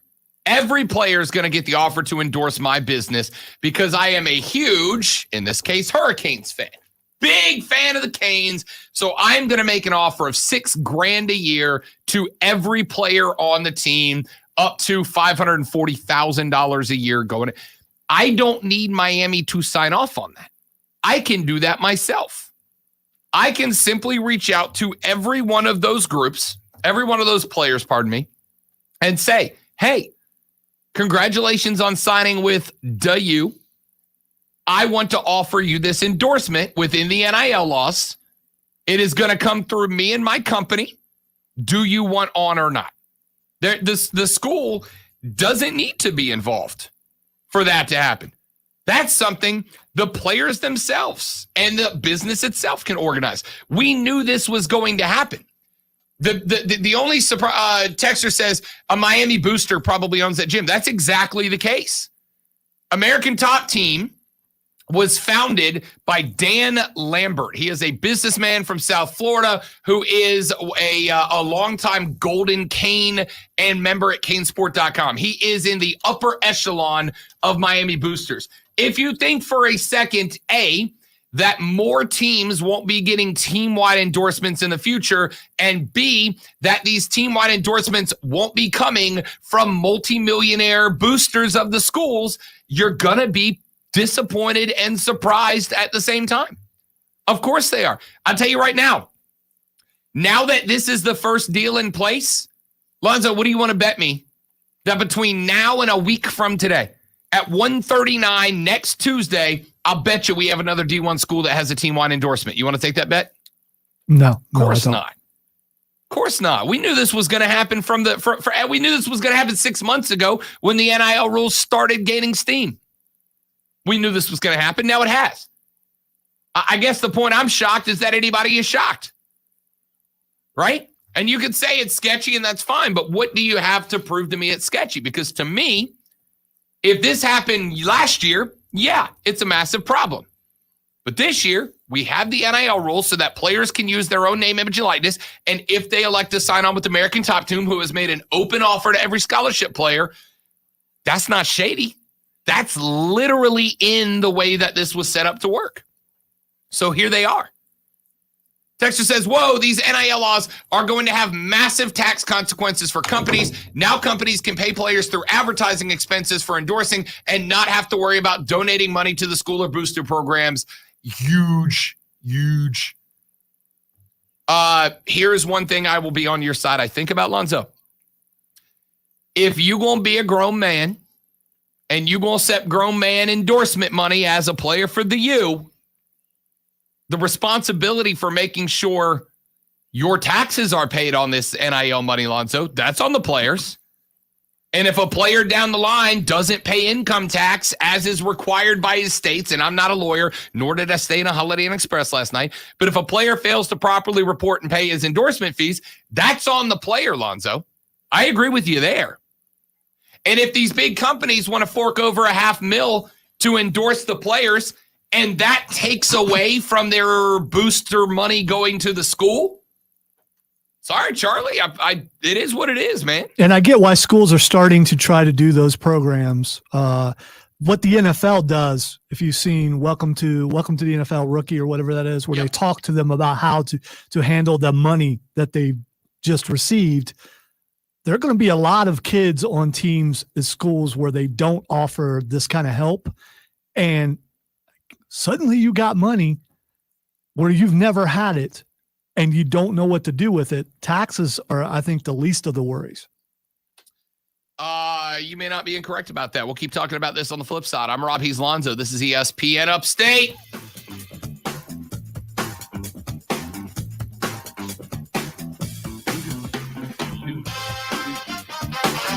Yes, I know American Top Team are gyms, and I talked about their gear, but they do have T-shirts and stuff. So to clarify that I was a little bit wrong, but not entirely.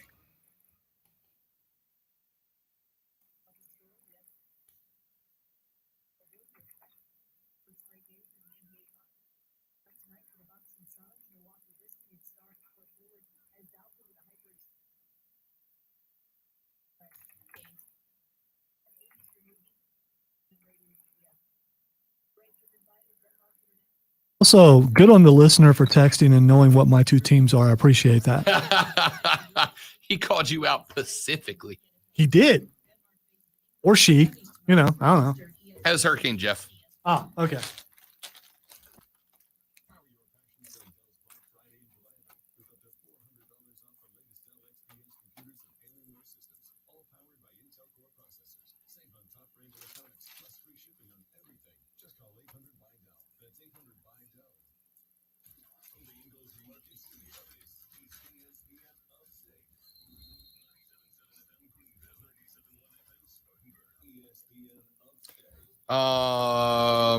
Please send an air check of the audio exclusive stations. So we'll pull that one from earlier, and I'll do another one here, I guess.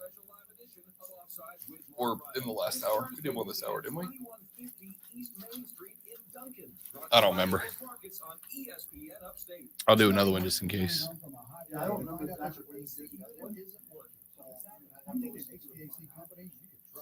always enjoy these games. Marley, Prince, Bowie, Biggie, Jackson, Hendrix, Tupac, Freddie Mercury, or Whitney. You can buy one ticket. Who you going to see? Between Prince and Hendrix.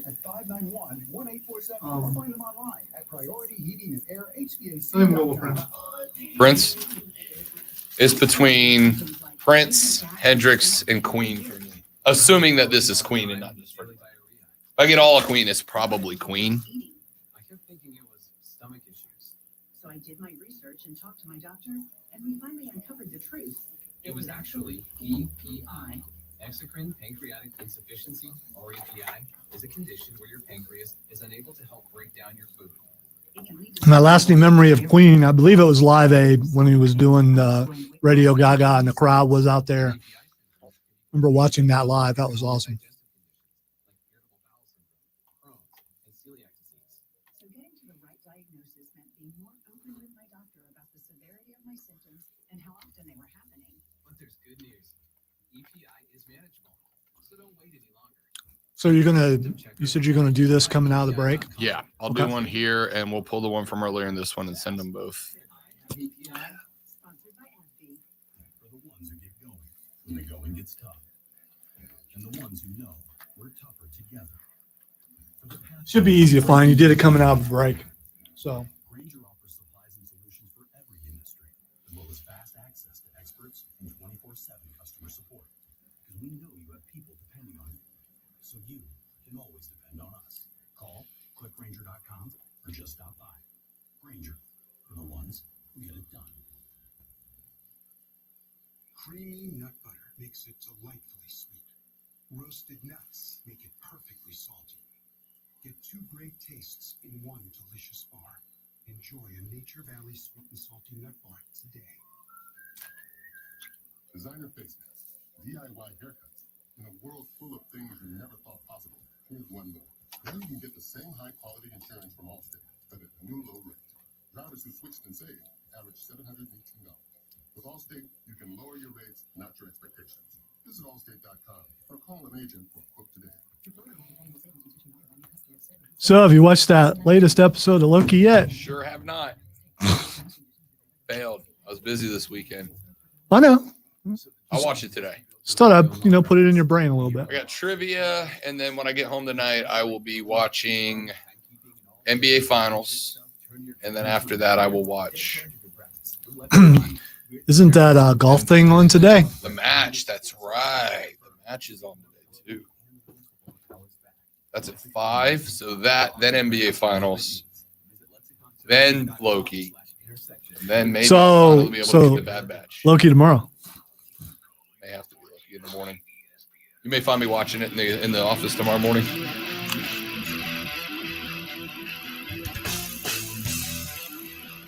The Rob Brown Show back on your radio. It's ESPN Upstate. Want to remind you to grab the Odyssey app, AUDACY, because not only can you listen to the Rob Brown Show and ESPN Upstate on the Odyssey app, but you can now find hundreds of new exclusive music stations available now for fans, by fans. These exclusive stations are made for listeners like you by listeners like you, whether you are trying to find some music for a summer barbecue, a roadie, working out, relaxing poolside. There are 100,000. Okay, there's not that many, but there's a billion. No, there's not that many. There's a lot of music stations available for you. Like Frankie Says Dance, a totally awesome Radical Tubular, dude.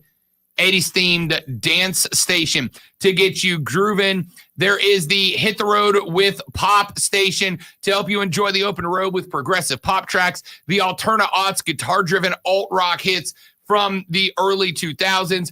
Our favorite, Juggeryacht. Music that is melodic and always in the mood. Come sail away, bro. Tailgate Crashers. For all you country fans, nothing better than sitting on the tailgate with a cold beer listening to the Tailgate Crasher station. Arena Rock from the 70s and 80s has its own station. Stadium Anthems, if you're looking for that big game feel, and Tailgate Rock to help you crank up the good times. Get them all on the Odyssey app, AUDACY.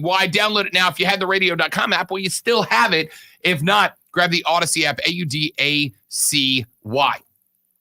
Texter says ESPN, I think the texter was referring to the tax deductibility of advertising as a legit deduction versus a donation, which could be a limited deduction or not allowed entirely.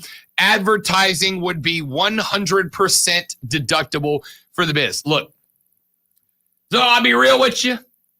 I don't know how that works. I don't know what is tax deductible and what is not based on boosters versus anything else. I'm sure that there are a lot of different state-by-state rules and regulations. Here's what I know. The players are allowed to get money off of NIL laws now.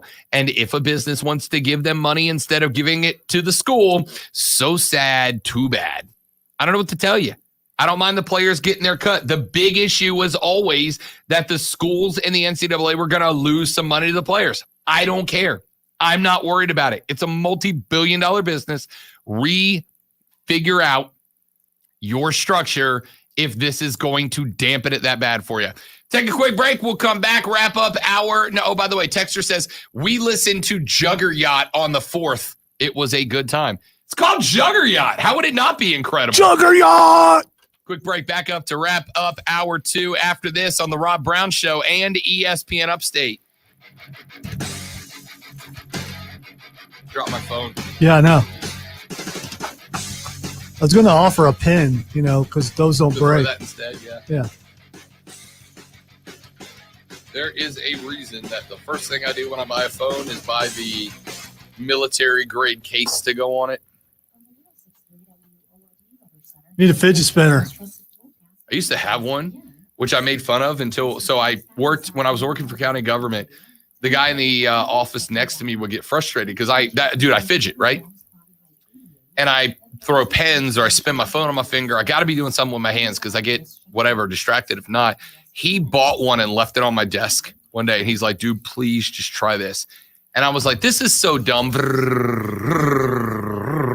And then I used it until I ran the ball bearings out of it. I got to remember because when the craze was going on, we went out to find them so we could talk about them. And I had some, and I looked into, they had Batman symbol fidget spinners, which I almost got. I had one that was a Captain America shield with just little notches sticking out, so you could spin the shield. But yeah, I was getting to the point where I could throw it up in the air and catch it, never break the spin. Like,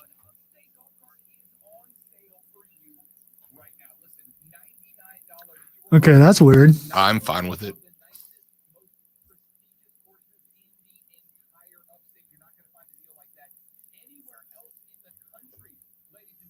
Especially since it's in-house, but yeah, I get yeah. it. If it was, no, I get it. I got you.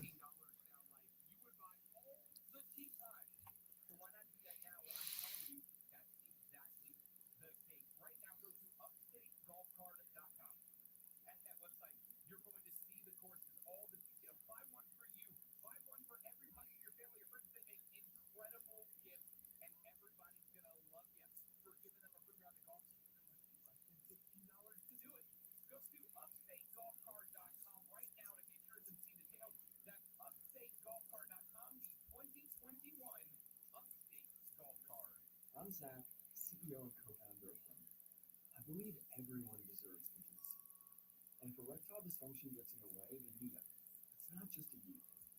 It's a you and her, him or them thing. It is a relationship. Quentin Tarantino argues some theater chains deserve to go out of business because they have taken all the specialness out of movies. All the specialness, eh? Yes. I wonder if they had to clean up that quote. Well, it's Tarantino, so absolutely. Yeah, I don't know that I've ever actually heard Quentin Tarantino speak outside of talking about movies. And you can choose from either generic or brand name medication. So get back to the intimacy you deserve. Go to GetRoman.com/athlete to save $15 on your first month of ED treatment. Roman. I hate Twitter trends because you go to see why something is trending. I'm not going to say what it is, but you go to see why it's trending and you can never find it half the time. So anything that has kind of the word in it, they're Right. throwing all those tweets Yeah. up there and it's like, okay, so why is this trending then?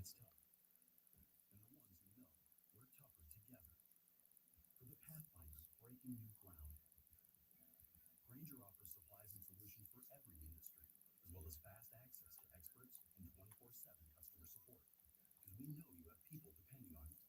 So you can always. And then me clicking on it several times trying to figure it out makes, whatever bots in there think, hey, he's really into this story. Let's throw some more of these up here. The algorithm is real.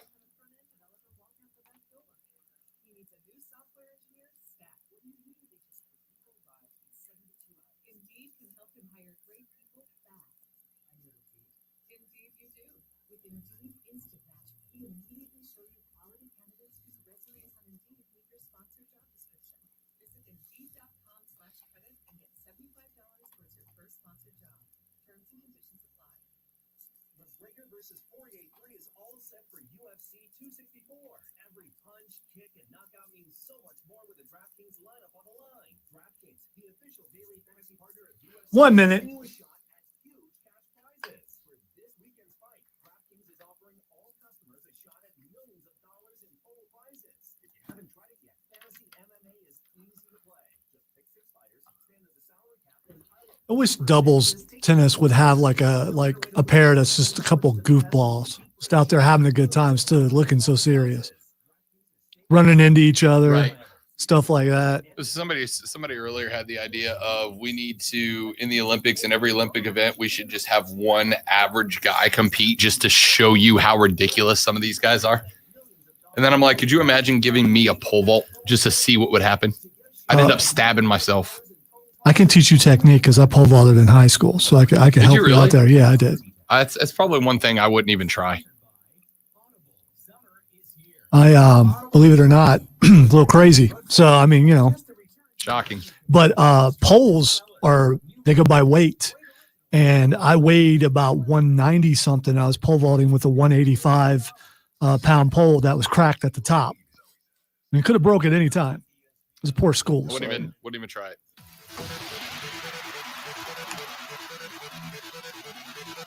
What is the Olympic sport, Lonzo? The Olympic sport that you most want to do, and the Olympic sport that you absolutely would not do. The most want to do would be badminton. Okay. Because it's intense and a lot more difficult than what people think. And having full contact badminton in the backyard growing up, I'd be into that. Full contact. Elbows are thrown, Achilles burst. Tell me you that had type of thing. siblings without telling me you had siblings. Oh no, these were just this was it was a tough neighborhood. So I would love to do that. What I would not want to do would be Olympic diving. Pole vaulting is the answer I'm giving you. Lonzo told me during the break that he used to pole vault. Yeah, I pole vaulted my junior year. I couldn't do it my senior year because I tore all the ligaments in my ankle right before track season started. Playing badminton. Not really. I was playing backyard. I was like, I wait a playing minute. backyard football. But yeah, I pole vaulted, and you gotta have a certain amount of speed. You gotta have coordination. You gotta have upper Certain arm amount of strength. insanity. You also got to be crazy because people don't mess with the pole vaulters because in our case, crazy white boys, and they were right. It was just me and my cousin. We were the only ones that were willing to try. It's like, yeah, we've never done it. Let's do it. No thanks. No, thanks. Oh, it was a lot of fun. But the highest I ever cleared was 10 foot. And because I couldn't get the turn. I really had trouble with the turn. The turn at the top where you hold the pole and you kind of get, change your direction. I did get hit by a gust of wind one time while going for 10 something and missed the entire bag. No, thank you. There just has to be some level of insanity for this is how we used to clear walls back in like ninja / medieval days. So what do you say if we can still do it? No, I'm good, man. You know what? If you look into pole vaulter's eyes, there's a look there. There absolutely is a look there. There's some craziness in every single one of them. Texter says the one I want to do curling, the one I do not want to do skeleton. Yeah, if we're talking Winter Olympics, that's hey man, that's it right If you're going to there. go down the hill, you might as well go head first, No. I don't know. Bobsled seems like it would actually kind of be fun, right? And you would end up being you could just make yourself one of the dudes in the middle of the bobsled where basically your only responsibility is lean left, lean right. Skeleton, no. Your 2 o'clock keyword. 2 o'clock keyword is going to be track, T-R-A-C-K. As in, if I was going to be in the Olympics, most of the events I would do are track. T-R-A-C-K. Text that to 72881, 72881 for your chance to win a grand in the $1,000 cash dash on ESPN Upstate. When we come back, a former NFL player turned astronaut just rails some conspiracy theory athletes. Yeah, we are. When we come back on the Rob Brown Show on ESPN Upstate.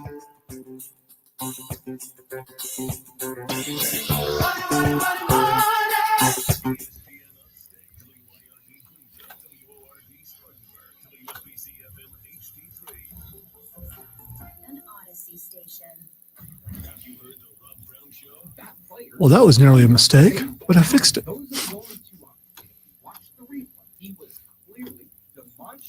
One of the guys we pole vaulted from Independence. I was going to say from? Yeah, if yeah. you're pole vaulting from someone. Well, it was a bad neighborhood. You get away however you can. This guy, I forget how old he was, but when he would pole vault, his back would end up parallel to the track, and he got impaled on his pole because it broke like the next year. Is why I would not do it. Yeah, well, I think it was used in an experimental fiberglass pole, and Right. I saw a pole shatter into like 3 or 4 pieces. See, that's And I got lucky. My cousin got lucky and didn't get hurt when he broke it. That's an experiment I want somebody else to do before I do. But when I think of pole vaulting, I think of a former football coach named Mike Brown. I can say that because there are like probably 10,000 Mike Browns out I there. have one uncle named Mike Yeah. Brown. So he's the guy who would say, Reitzel ain't running fast enough. You got 20 more for sprints, even though I was winning every single time. Although it was best shape of my life after football season. So during track season, my cousin and I, we had to bring the pole vault pit out because nobody else was doing it. We had to do it. So you can move those things? Yeah, you can move them. You got to put them together. So we're bringing out the stuff that you land on. Yeah, That's yeah. so And it we're, is, the big mat thing. yeah. So got it. so we're bringing that out and we're carrying it over our heads. And I see Mike Brown walking over because he's also a track coach. And I just looked back at my cousin. All it took was one look. He knew exactly what, and we threw the pit on top of him. Again, Brown. it's made out of foam. It's still pretty big, and he was a short guy. When he dug himself out, He was not pleased. right? So I knew it was you. I knew it was you. He was laughing his butt off about it. It's one of those spur of the moment things that could have got me suspended, but instead the guy laughed about it. That was my fondest memory of pole vaulting, throwing that thing on top of that guy. Everybody hated me. Pole vaulters. Insanity. Yeah.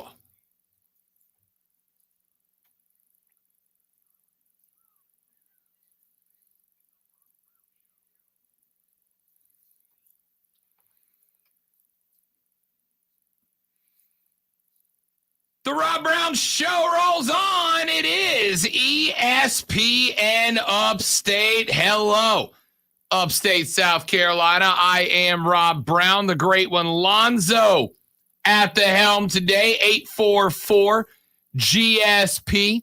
ESPN is the number. Text us on the Ingles Market text line at 71307, 71307. We'll read them on the air. Tweet us at The Rob Brown Show, at Lonzo on Word, and at ESPN Upstate. All right.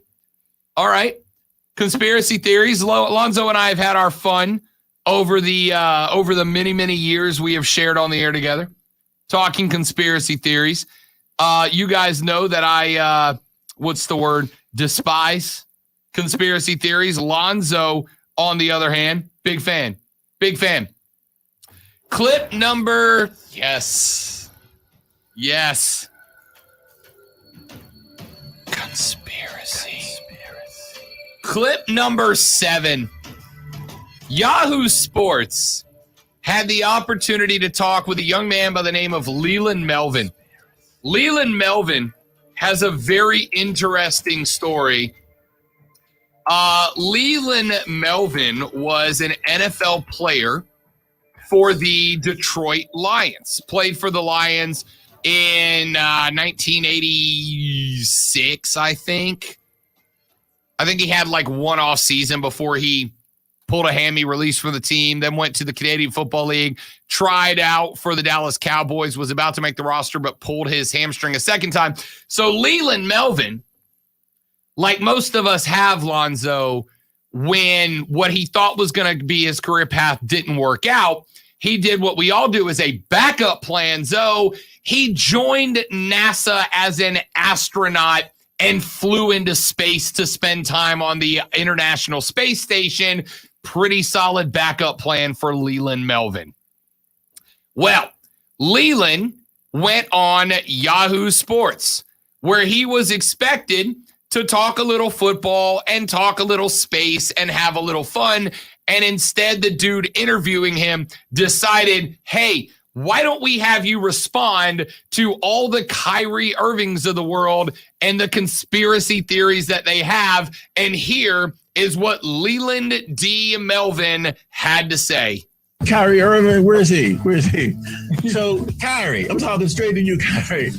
I have been in a space station that goes around the Earth at 51.6 degrees. So from the equator, if you took a protractor and 51.6 degrees you came up, that's the orbit we're going around the planet. Earth turning up under us. So as the Earth is turning under us, I can see that it's not a donut, that it's not flat. So it's a globe. It's round. Kyrie, if you're watching this, you could dribble the Earth if you needed to. Exactly, bro.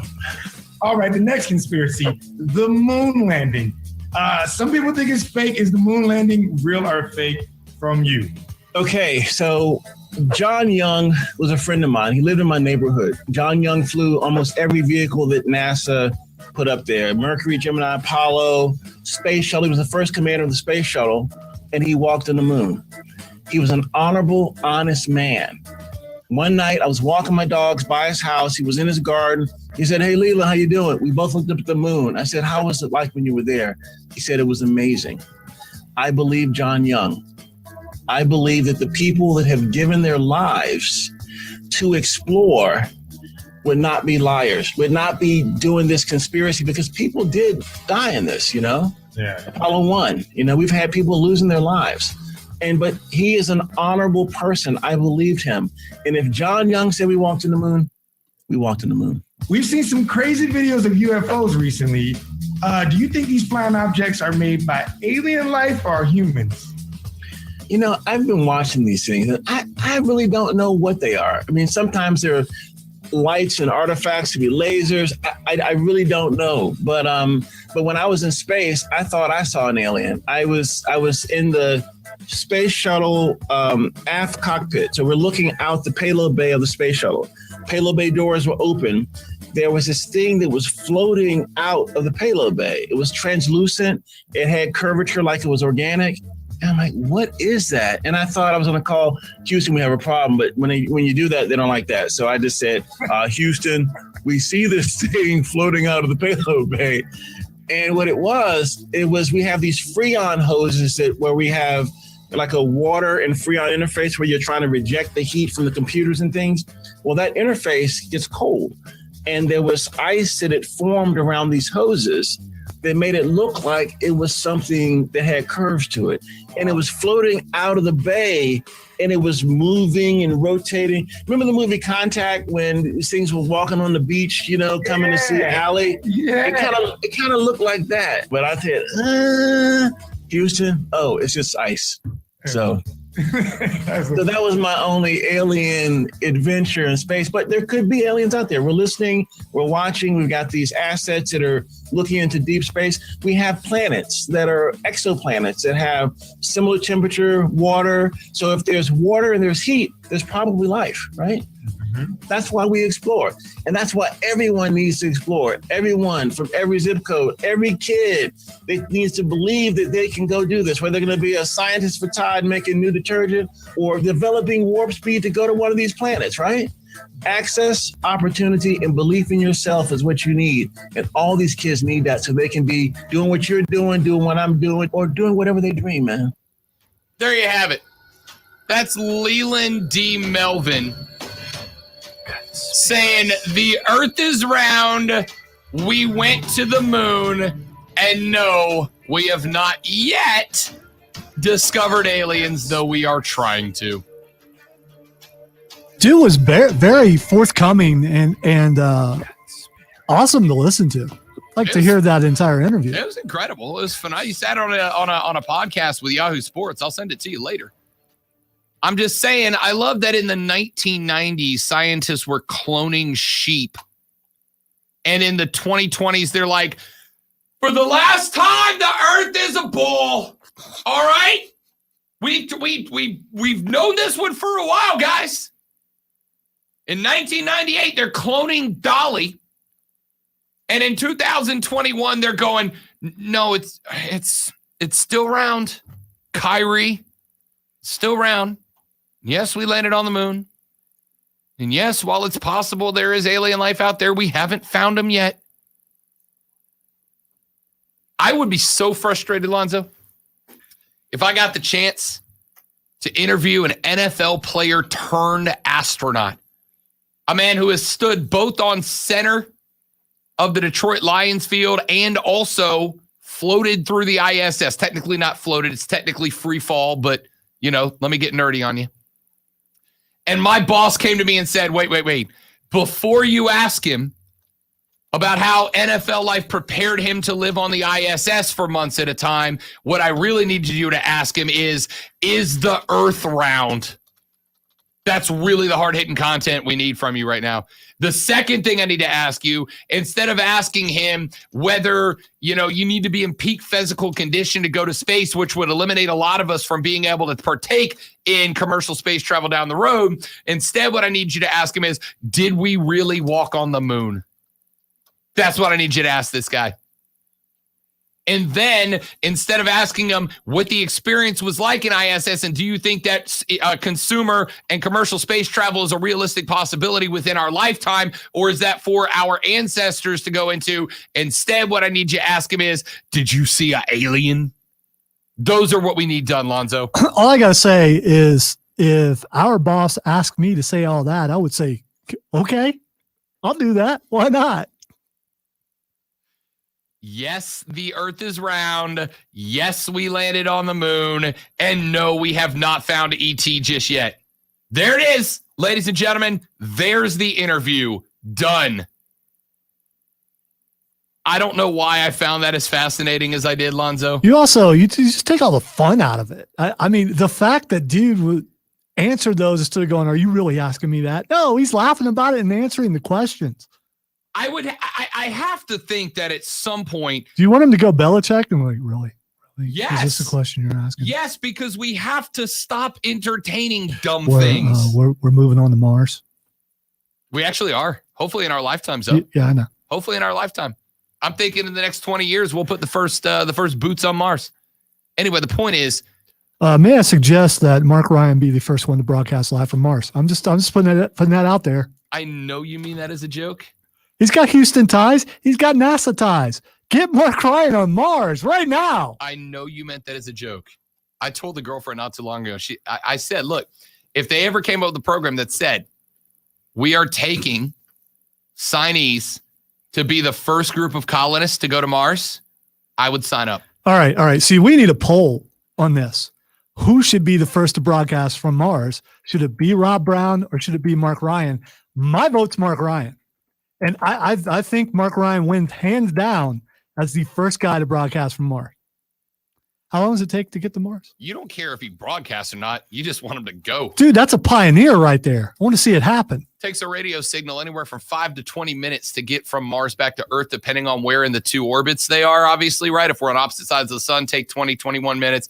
If we are in orbit next to each other, take about 5 minutes. I'm just saying the show would be on a massive delay. Yeah, the same problem if you're trying to listen in Pelzer. It's not that big of a deal. Oh, I really had no point in playing that. I just wanted you all to hear an actual NASA astronaut say, the Earth is round, we've been to the moon, and no, we have not discovered aliens. Stop with your scientific. Come on, man.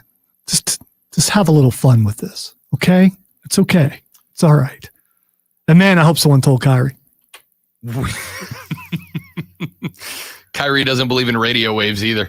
All right, when we come back, Marv Albert said goodbye last night. We will play his sign-off for you, talk a little bit about him and his broadcasting career. Chuck Barkley has spoken out on Scottie Pippen. All of that and more when we come back on The Rob Brown Show. Rob Lonzo and you. This is ESPN Upstate.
The Rob Brown Show rolls on. This is ESPN Upstate. I am Rob Lonzo across the board for me. 844-GSP-ESPN. Text is 71307.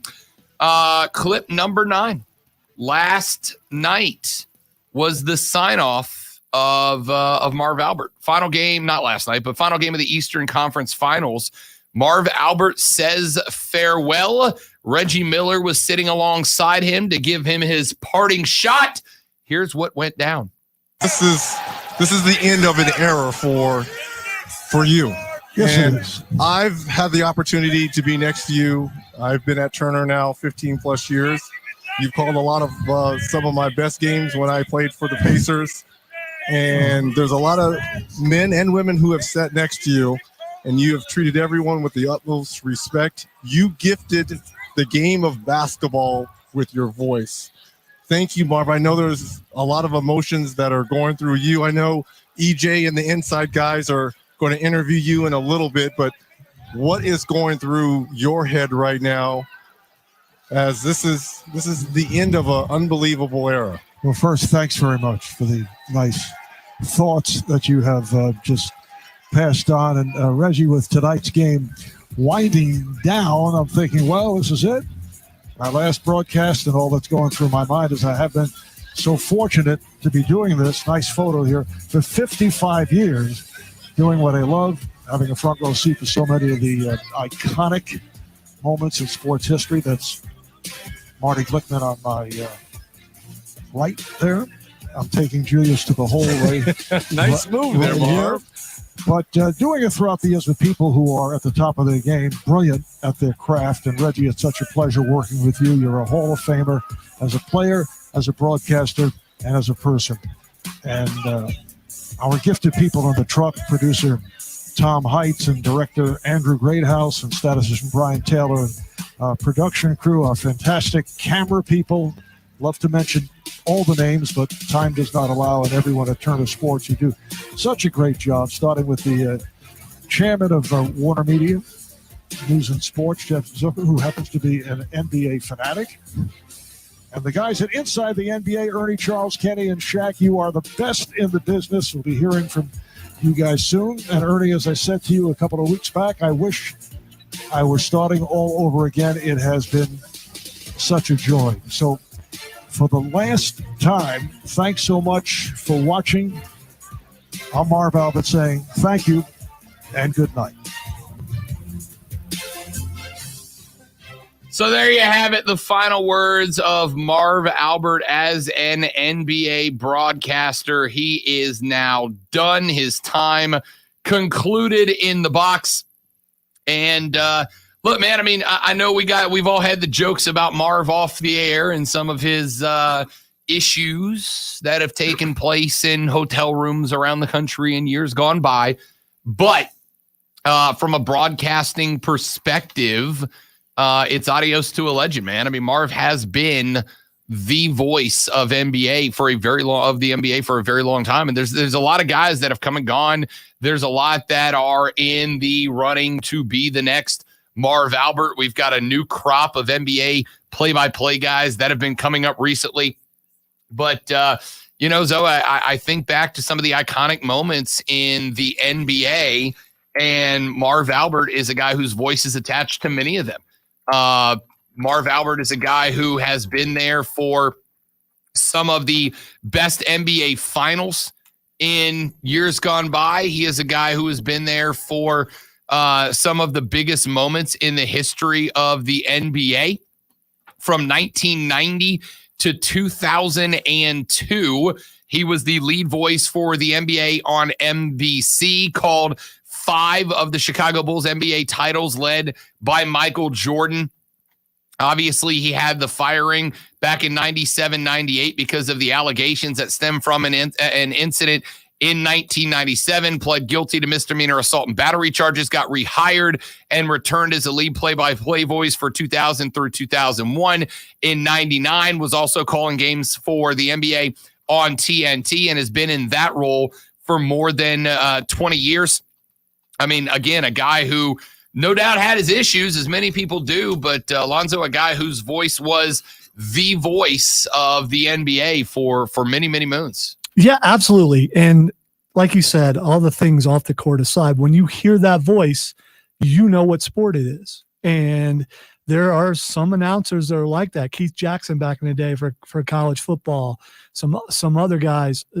If you hear Marv Albert's voice, you think NBA, and you think the best NBA games, because that's usually where he was broadcasting. And the fact that he was able to do it for such a long time, his voice is timeless, but the person is not. And you could see him getting older and older and older. You knew it was just a matter of time. And what a career. 100%. What a career. 100%. What a career. I mean, again, there are many folks out there, myself included, who hope to have, half the longevity that Marv Albert had. Again, it's not that Marv Albert was by any stretch of the imagination a perfect human being. He certainly wasn't. And I think he and many of his colleagues would tell you that. But when it came to enhancing the fan experience, Marv Albert was without a doubt one of the best, man. It's like Zoe said, there are just some voices that become synonymous. And I'm not even talking about just play-by-play guys, right? Because if you talk play-by-play, you're going to talk about guys like Vin Scully, and you're going to talk about guys like, what's his name that did the Georgia Bulldogs games for so long? Larry Muncy. You're going to hear about these names that become synonymous with a team, but the number of people who become synonymous with a sport, there's not a lot of them that become synonymous with a sport on a big level like Marv Albert. I mean, you got Joe Buck with the NFL and MLB, and I don't even know if Buck's on that level yet. You got. I would say that Joe Buck is for a generation, for a younger, not so much young, but probably your age and on back. But Marv spans a long, long period of time since he's been in broadcasting for so long. Will some guys like Joe Buck and some of the guys coming up, will they have that long of a career? It's hard to say yes to that, right? I mean, if it was easy to say yes to that, we'd have more guys that have had that long of a career, and we just don't. There's just not that many guys, and especially now, I'll tell you somebody in this broadcasting game, and I think Lonzo can, may or may not agree with me, but the sentiment will be there. I think I always like to play this game with friends of mine, Lonzo, when they go, "Oh man, it's what a business you're in." And I say, "Hey, how many guys and gals do you know in your life that would love to have this job?" The answer, if you're like me and you're running crowds of people who love sports, is most of them. Most of my friends have told me, "Man, I wish I had your job." But then they get a look at all the work that goes in. That's not the glory of being on air, right? Lonzo and I spend more time sitting together in our office than we do on the air. Like not by a close margin, right? Lonzo and I are in that room from 9 to 9:30 in the morning till we come in here at noon. We're on the air noon to 3. And then Lonzo and I are in that room from 3:05 until 5:36, 6:37. Last week, there were 2 days last week I was in here till 8 o'clock at night doing work. All right. There's a lot that goes into it. And so to have the longevity of a guy like Marv Albert, because it's not just about show up and call the game. It's about read the stat sheets, watch the games that you're not calling, interview the coaches, interview the players, meet with the production team, walk through the dress rehearsals multiple times for every game. Make sure that you have all the stats down. Make sure you have all the intricacies down. Make sure you know every player's streaks and what they're on and what they're looking and what history might get accomplished. It's learn all of that to then be on TV for 3 hours. It's not easy. And then when you understand that there are thousands and thousands of people out there who want your job, and you got to be better than them consistently for 35 plus years, as Marv Albert has done. It's not that easy. The other thing is there's more pressure on someone like him who's doing a national job, because we will mess up on occasion here. You don't really mess up on national broadcasts that much. Nope. You just don't do that because you're expected to be as perfect as humanly possible. So if you hear a mistake, it stands out so much with a national broadcast because they are so tight and they work on everything they do so much. And like you said, there's someone back there biting at your heels, ready to take your job when you start to slip. Always. And the fact that Marv was able to hang on for so long just shows how strong he was at his job. Always. I'll tell you right now, in fact, and I'm sure it's the case here too, though I haven't seen. When I worked at my old radio station, I was in charge of the hiring, right? Lonzo, I got on average, 12 to 15 demo reels per day from people who wanted my job and would step on anybody to get it. And I'm sure it's probably about the same here, if not more, being in a bigger place than I used to be. 12 to 14 a day. And these aren't people these are just people sending in CDs every day, hoping that they would get a chance, right? Marv Albert, if they called right now and said, Rob Brown, we want you to come be the new play-by-play guy for the NBA on TNT, of course I'm taking that. Of course I want that job. So does Mark. So does Diesel. So does Zoe. We all want that job. We'd all take that job, I think, right? Marv held that job for 30 years, man, 30 plus years. It ain't easy. I'd only take the job if I got a John Madden bus, but that's just me because I don't like to fly. Only John Madden got the John Madden bus. All right, 844-477-3776, 844-GSP. ESPN is the number. Let's take a break. When we come back, Chuck Barkley has responded to all the comments from Scottie Pippen recently. Let's hear what Chuck had to say about a story that got a lot of play last week. That's next on the Rob Brown Show. This is ESPN Upstate.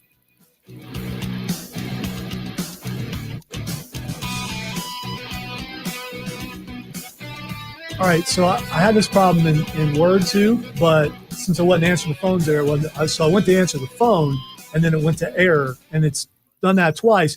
Then the phone, it didn't show up here, but it showed up on there, and it's talking about connection error or something like that.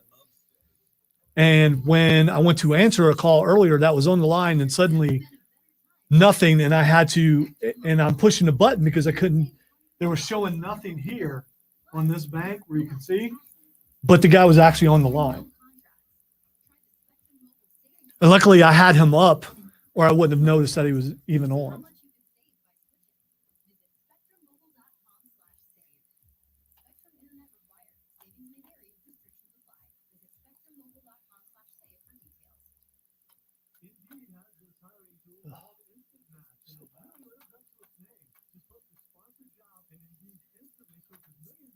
You know, because I hate this, it'll play forever.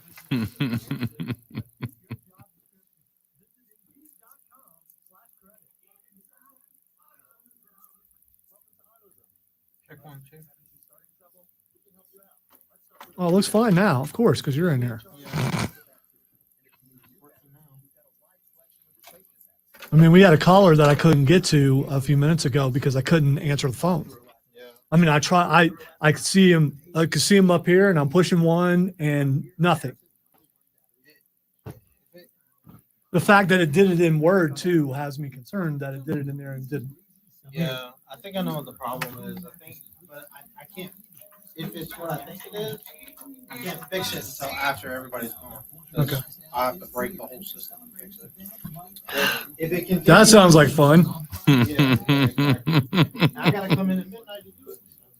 That sounds like less fun. If it continues, let me know. Okay. I'm gonna go look at it over again.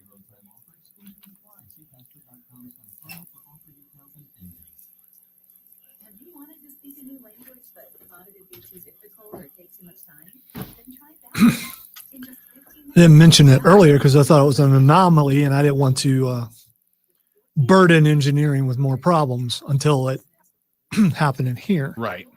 Because it's usually, well, why didn't you report it? Well, you know, I just happened to look over and I saw it do it, but we don't take phone calls in that studio while Vince is on the air because he's getting it out of the Charlotte studio.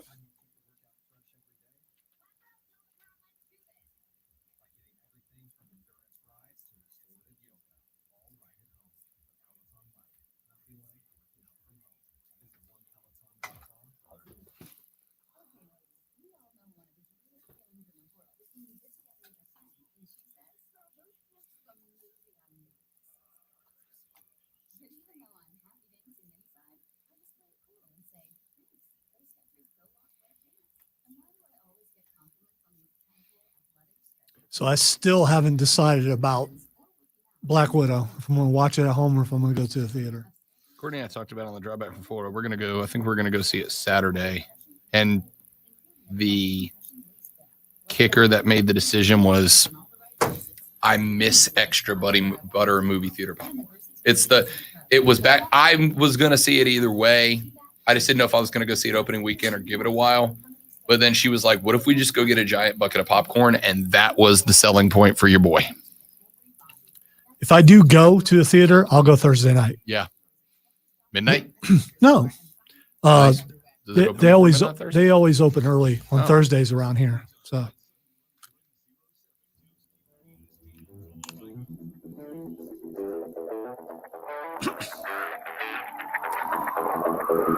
The Rob Brown Show back on your radio. It is a ESPN Upstate. Rob Lonzo, you 844 GSP ESPN clip 8. Chuck Barkley has decided to respond to the comments of Scottie Pippen because, well, he's Chuck Barkley and we all wanted him to. Here's what Charles had to say. You know, I'm disappointed in Scottie because he's burning every bridge. I know he has a book coming out. Listen, Scottie was a very good player. I've always liked Scottie, too. I've always liked him. I've never had a disagreement or an argument with him, but he's taking shots at me. And I'm just laughing because I'm like, yo, man, you do know we're like 60 years old. We don't have beefs anymore. We're like 60. What we accomplished was 30 years ago. It's not important or significant. It was great in the day, but now it's irrelevant. So I was disappointed he's taking shots at Michael, Phil Jackson, and myself. But I understand he's got a book coming out. And I just think it's silly and stupid, to be honest with you. Listen, hey, we know you got a book coming out. Stop trying to make, take shots at big fish. He's big game hunting.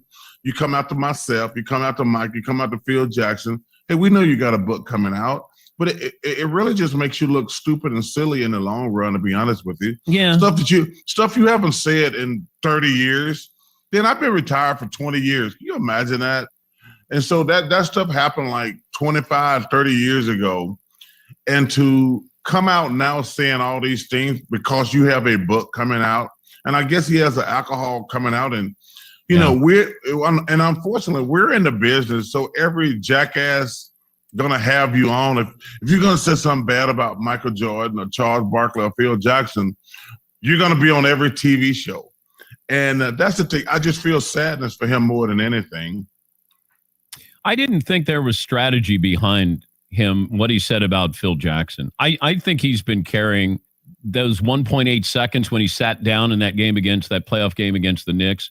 And the Last Dance documentary just sort of gave a whole new generation of, hey, this is what happened to Mike and this is what happened to Scottie. And I think he probably, it's like, yeah, I'm going to give you my episode of The Last Dance. Well, for me, Dan, I have to take the good and the bad when people talk about Charles Barkley. I don't get to sugarcoat like everything I've did stupid in my life, the spitting incident, the DUI, people get to bring that up. I don't get to talk about how great I was at basketball without saying when people say, okay, yeah, but he did some stupid things. And that's just the way it works. Like I got a DUI. I spit back in my day. Like I have to take the good with the bad. And when Michael, when he did the documentary, he had to say some things that Scottie did wrong. And Scottie was a very good basketball player, but he did some things, not having surgery, not going back in the game. When you talk about your life, my life, your life, Todd's life, every little nerd you got working for you, you don't get to say, hey, this is all the good I did. When you do things that are not good, you have to talk about those also. There's some things I'm not proud of I've done in my life, but you have to talk about those things. And it sucks when people bring them up. I'm not going to lie. It sucks when people bring them up, but hey, I've done more good than bad. Chuck Barkley ESPN, when Charles Barkley is the mature person in the situation, you know Scottie Pippen is off the rails. Look, Chuck nailed it right in the middle, right? Scotty's got a book. Scotty's got a new brand of booze he's trying to sell. And Chuck said, look, when you say something bad about Michael Jordan, you're going to be on every TV show. I did find it kind of humorous right there in the middle, Lonzo, that he said every jackass is going to have Scotty on. I was wondering if you caught that. Why did Dan Patrick let that go? Yep. Because of what he basically called him that. Yep. I'm thinking Chuck was going to give Dan the benefit of the doubt and not know that Scotty was going to unleash the hounds on MJ on his show. And then once Dan Patrick got him to do that, then every other sports talk show in America was hunting down Scottie Pippen to get him to say the same thing on their show in order to drum up their own attention. But yeah, it was kind of funny for him to be like, every jackass in America is going to have Scottie Pippen on. Dan Patrick's like, bro, that was me. That was me, my show. Anyway, Texter says, when Charles Barkley is here's the thing about Chuck. Chuck was known for being an emotional player, kind of a hothead, right? And somebody compared him to Mike Tyson. Have you heard Mike Tyson speak in the last couple of years? Mike Tyson is now like introspective, right? Everything Mike says. Mike, in fact, I was when they were talking about Mike leading up to that Roy Jones Jr. and old man fight a couple of months ago. They talked to Mike and they'd say, Mike, you know what? How do you feel about your? And he'd go, listen, I know who I am. And inside of me, there is a demon with a problem. And I have to do what I can do to contain that. And Mike's have largely avoided trouble for 25 years or whatever it's been. And Chuck's in the same boat. Chuck was a crazy, emotional, hard on his sleeve, hothead back in the day. And now he is still one of those guys. He is one of those guys now that is kind of the level-headed NBA analyst. Because you learn introspection through consequence, right? That's something I've heard people have told me in the past. You learn to be introspective based on the consequences from you not being introspective. Well, let's hope you learn that. Okay, let me rephrase that. The ones that don't are no longer with us, Correct. probably. If you are a hothead, eventually you're going to get slapped around either by a dude or by life. And then you become introspective to prevent that from happening again. Scotty, I don't think ever learned that lesson. Whether he does here or not, I don't know. But Chuck Barkley is spot on. And you're gonna see this. And if you listen to sports radio a bunch, watch sports TV a bunch, host a talk show like I do, you get to the point, Lonzo, where it gets a little bit easier for you to hear when someone is riding the hot take express for the sake of getting attention. There's a reason I don't listen to Skip Bayless anymore. Because now that I've done this long enough, I can pick out when Skip is riding the hot train, the hot take express, in order to get those clips going viral again. It's the same reason. Somebody, as a matter of fact, somebody asked me down this past weekend in Florida. They said, Rob, we've noticed you don't do a lot of list. Zoe, I don't do list. Rank the top 5 college. You know why I don't do list? Because lists are easy. A, they're easy, and B, you ever notice, Lonzo, that when we read these lists on Twitter during Twitter trending topics and all that, there's always one that we're like, no. Why is that? So that people have that reaction and share it around on social media. If we put together a good list, Lonzo, there's no reaction to it because people go, yeah, that's a good list. And then they move on. When I see people putting lists together 90% of the time, it's so that they can cram something on the list that doesn't go on the list onto the list so they can ride the hot take express to get notoriety. And it's not my game. And maybe that means I'll get left behind in sports broadcasting. But it is what it is. I don't do list and ranking for that reason. Chuck Barkley called this what it is.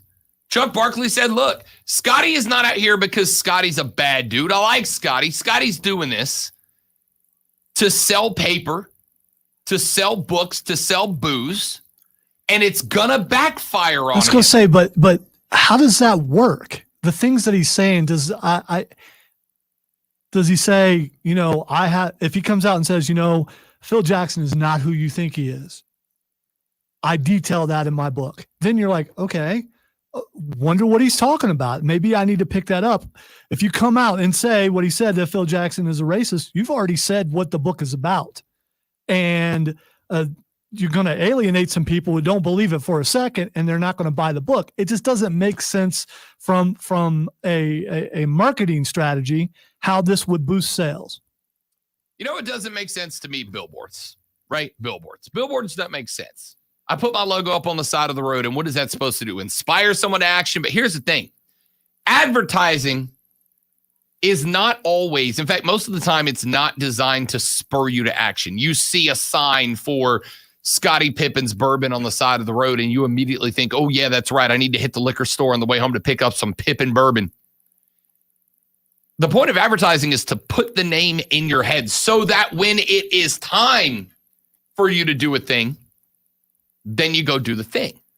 Scottie is not trying to sell you the book directly right now to make you go, wait. Scottie said Phil Jackson's a racist. Let me go buy the book. Scottie's putting it into your head that that's the storyline in the book so that the next time you go to the bookstore or you need something to do for entertainment purposes, you go, oh, yeah, that's right. Scottie did say, I might as well check out the book. And it worked. Because here's the thing. Lonzo, 2 weeks ago, did you know Scottie Pippen had a book? I did not. Did you know Scottie Pippen was selling bourbon? Did not and didn't care. Right. But if you were a bourbon drinker as I am, did you know 2 weeks ago Scottie was selling a book of bourbon? No. Do you know that now? Yes. And the next time that you were in the bookstore or the bourbon store, you will think Scottie Pippen. Chuck's making the argument that Scottie is, however, destroying his legacy as an all-time NBA player for the sake of book and bourbon. And that, ladies and gentlemen, is where we are in sports broadcasting. You won't get it from me. You won't get it from Lonzo. We do not ride the Hot Take Express to get notoriety. We ride the here's our opinion, let's talk about it express. And you're welcome. Quick break, Twitter trending topics to wrap up the show. When we come back, I'm Rob Hezo. This is ESPN Upstate. I have a life.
ESPN Upstate.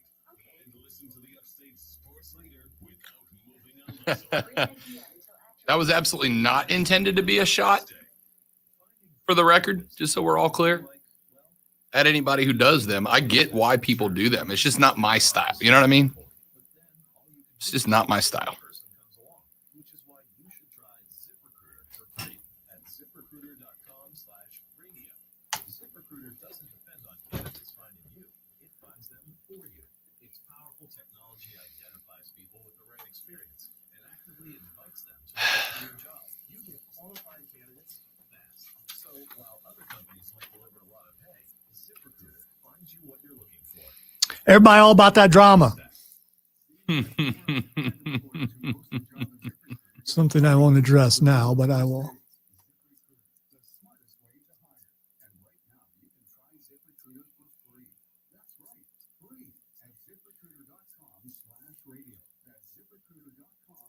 Keo Harry requests trade from the Patriots.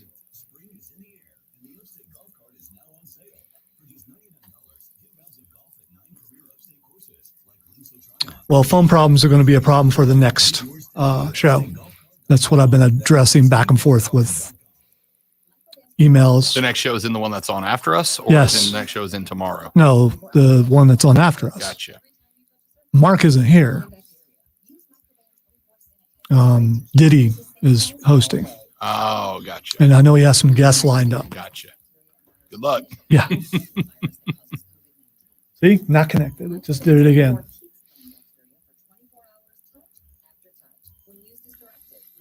How much time we got? 1.5 minutes. You're not going to make it. You're not going to make it.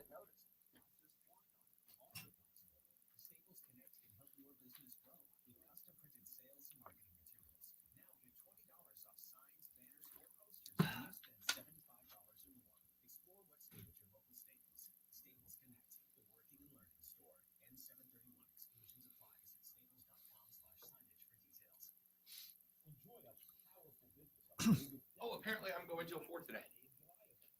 No one told me that. Really? No one told me that.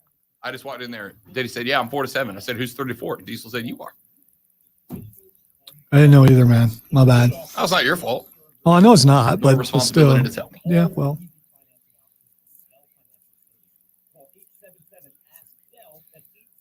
You know what? That anger you feel, take that out on Diesel because he absolutely deserves that. I do not.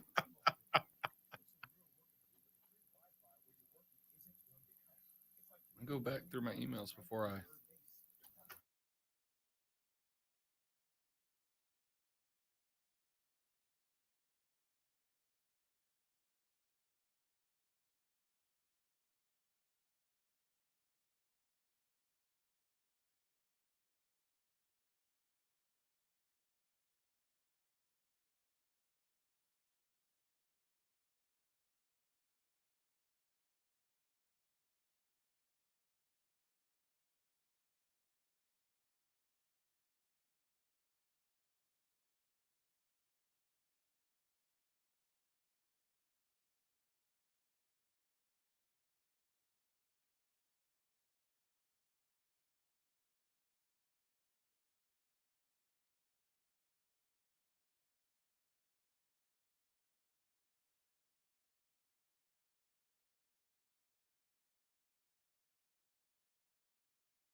Get an Uber. Get an Uber, Jimmy Uso. Another DUI in Pensacola.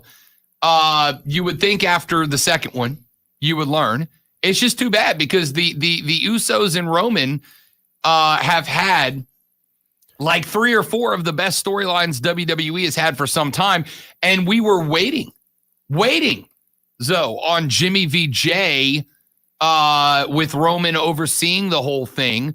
That was built up to be an incredible story. And now they likely have to scrap that because Jimmy can't stop. Well, this storyline has been good. Unfortunately, real life is coming into play because, dude, just stop drinking and driving, man.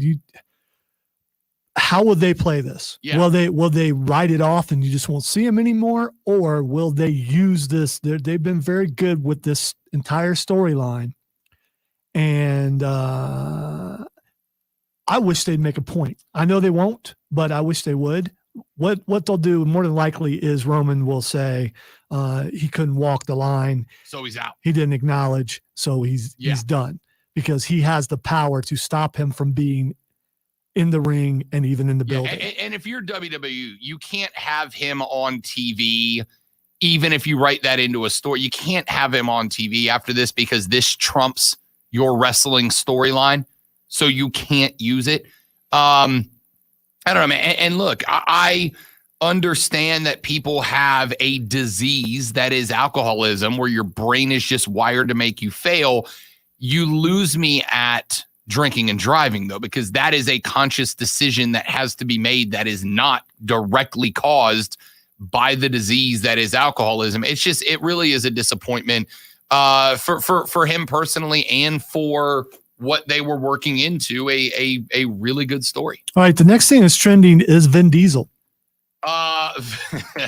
Vin Diesel. So the Fast and the Furious movie came out, and Vin Diesel, there's the whole premise of the family within the Fast and people are just turning this into a meme.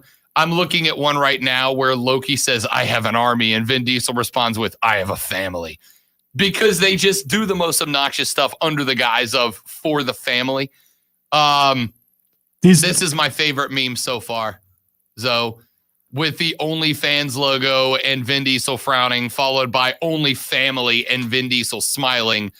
Don't know when these things started. They just popped up and now they're everywhere. And I don't think I'm ever going to get tired of it because I've seen them with Star Wars. I've seen them the Star Wars ones are funny because next thing you know, you see all these cars out in space. It's so great. There are times when social media, well, there are a lot of times they go too far. And then there are times when they take something like this and just make it funny and it just makes you smile. And I'm absolutely down with that.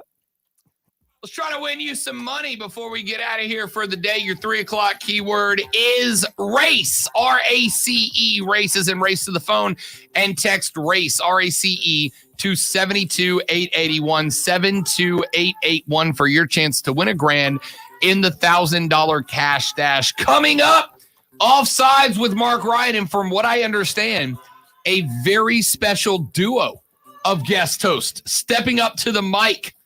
That's next. I'm Rob for Lonzo. Thanks for listening to the Rob Brown Show right here on ESPN Upstate. Later. When I say very special surprise guest host, I mean surprise. Because yes, I am surprised. I am surprised that I am guest hosting the first hour.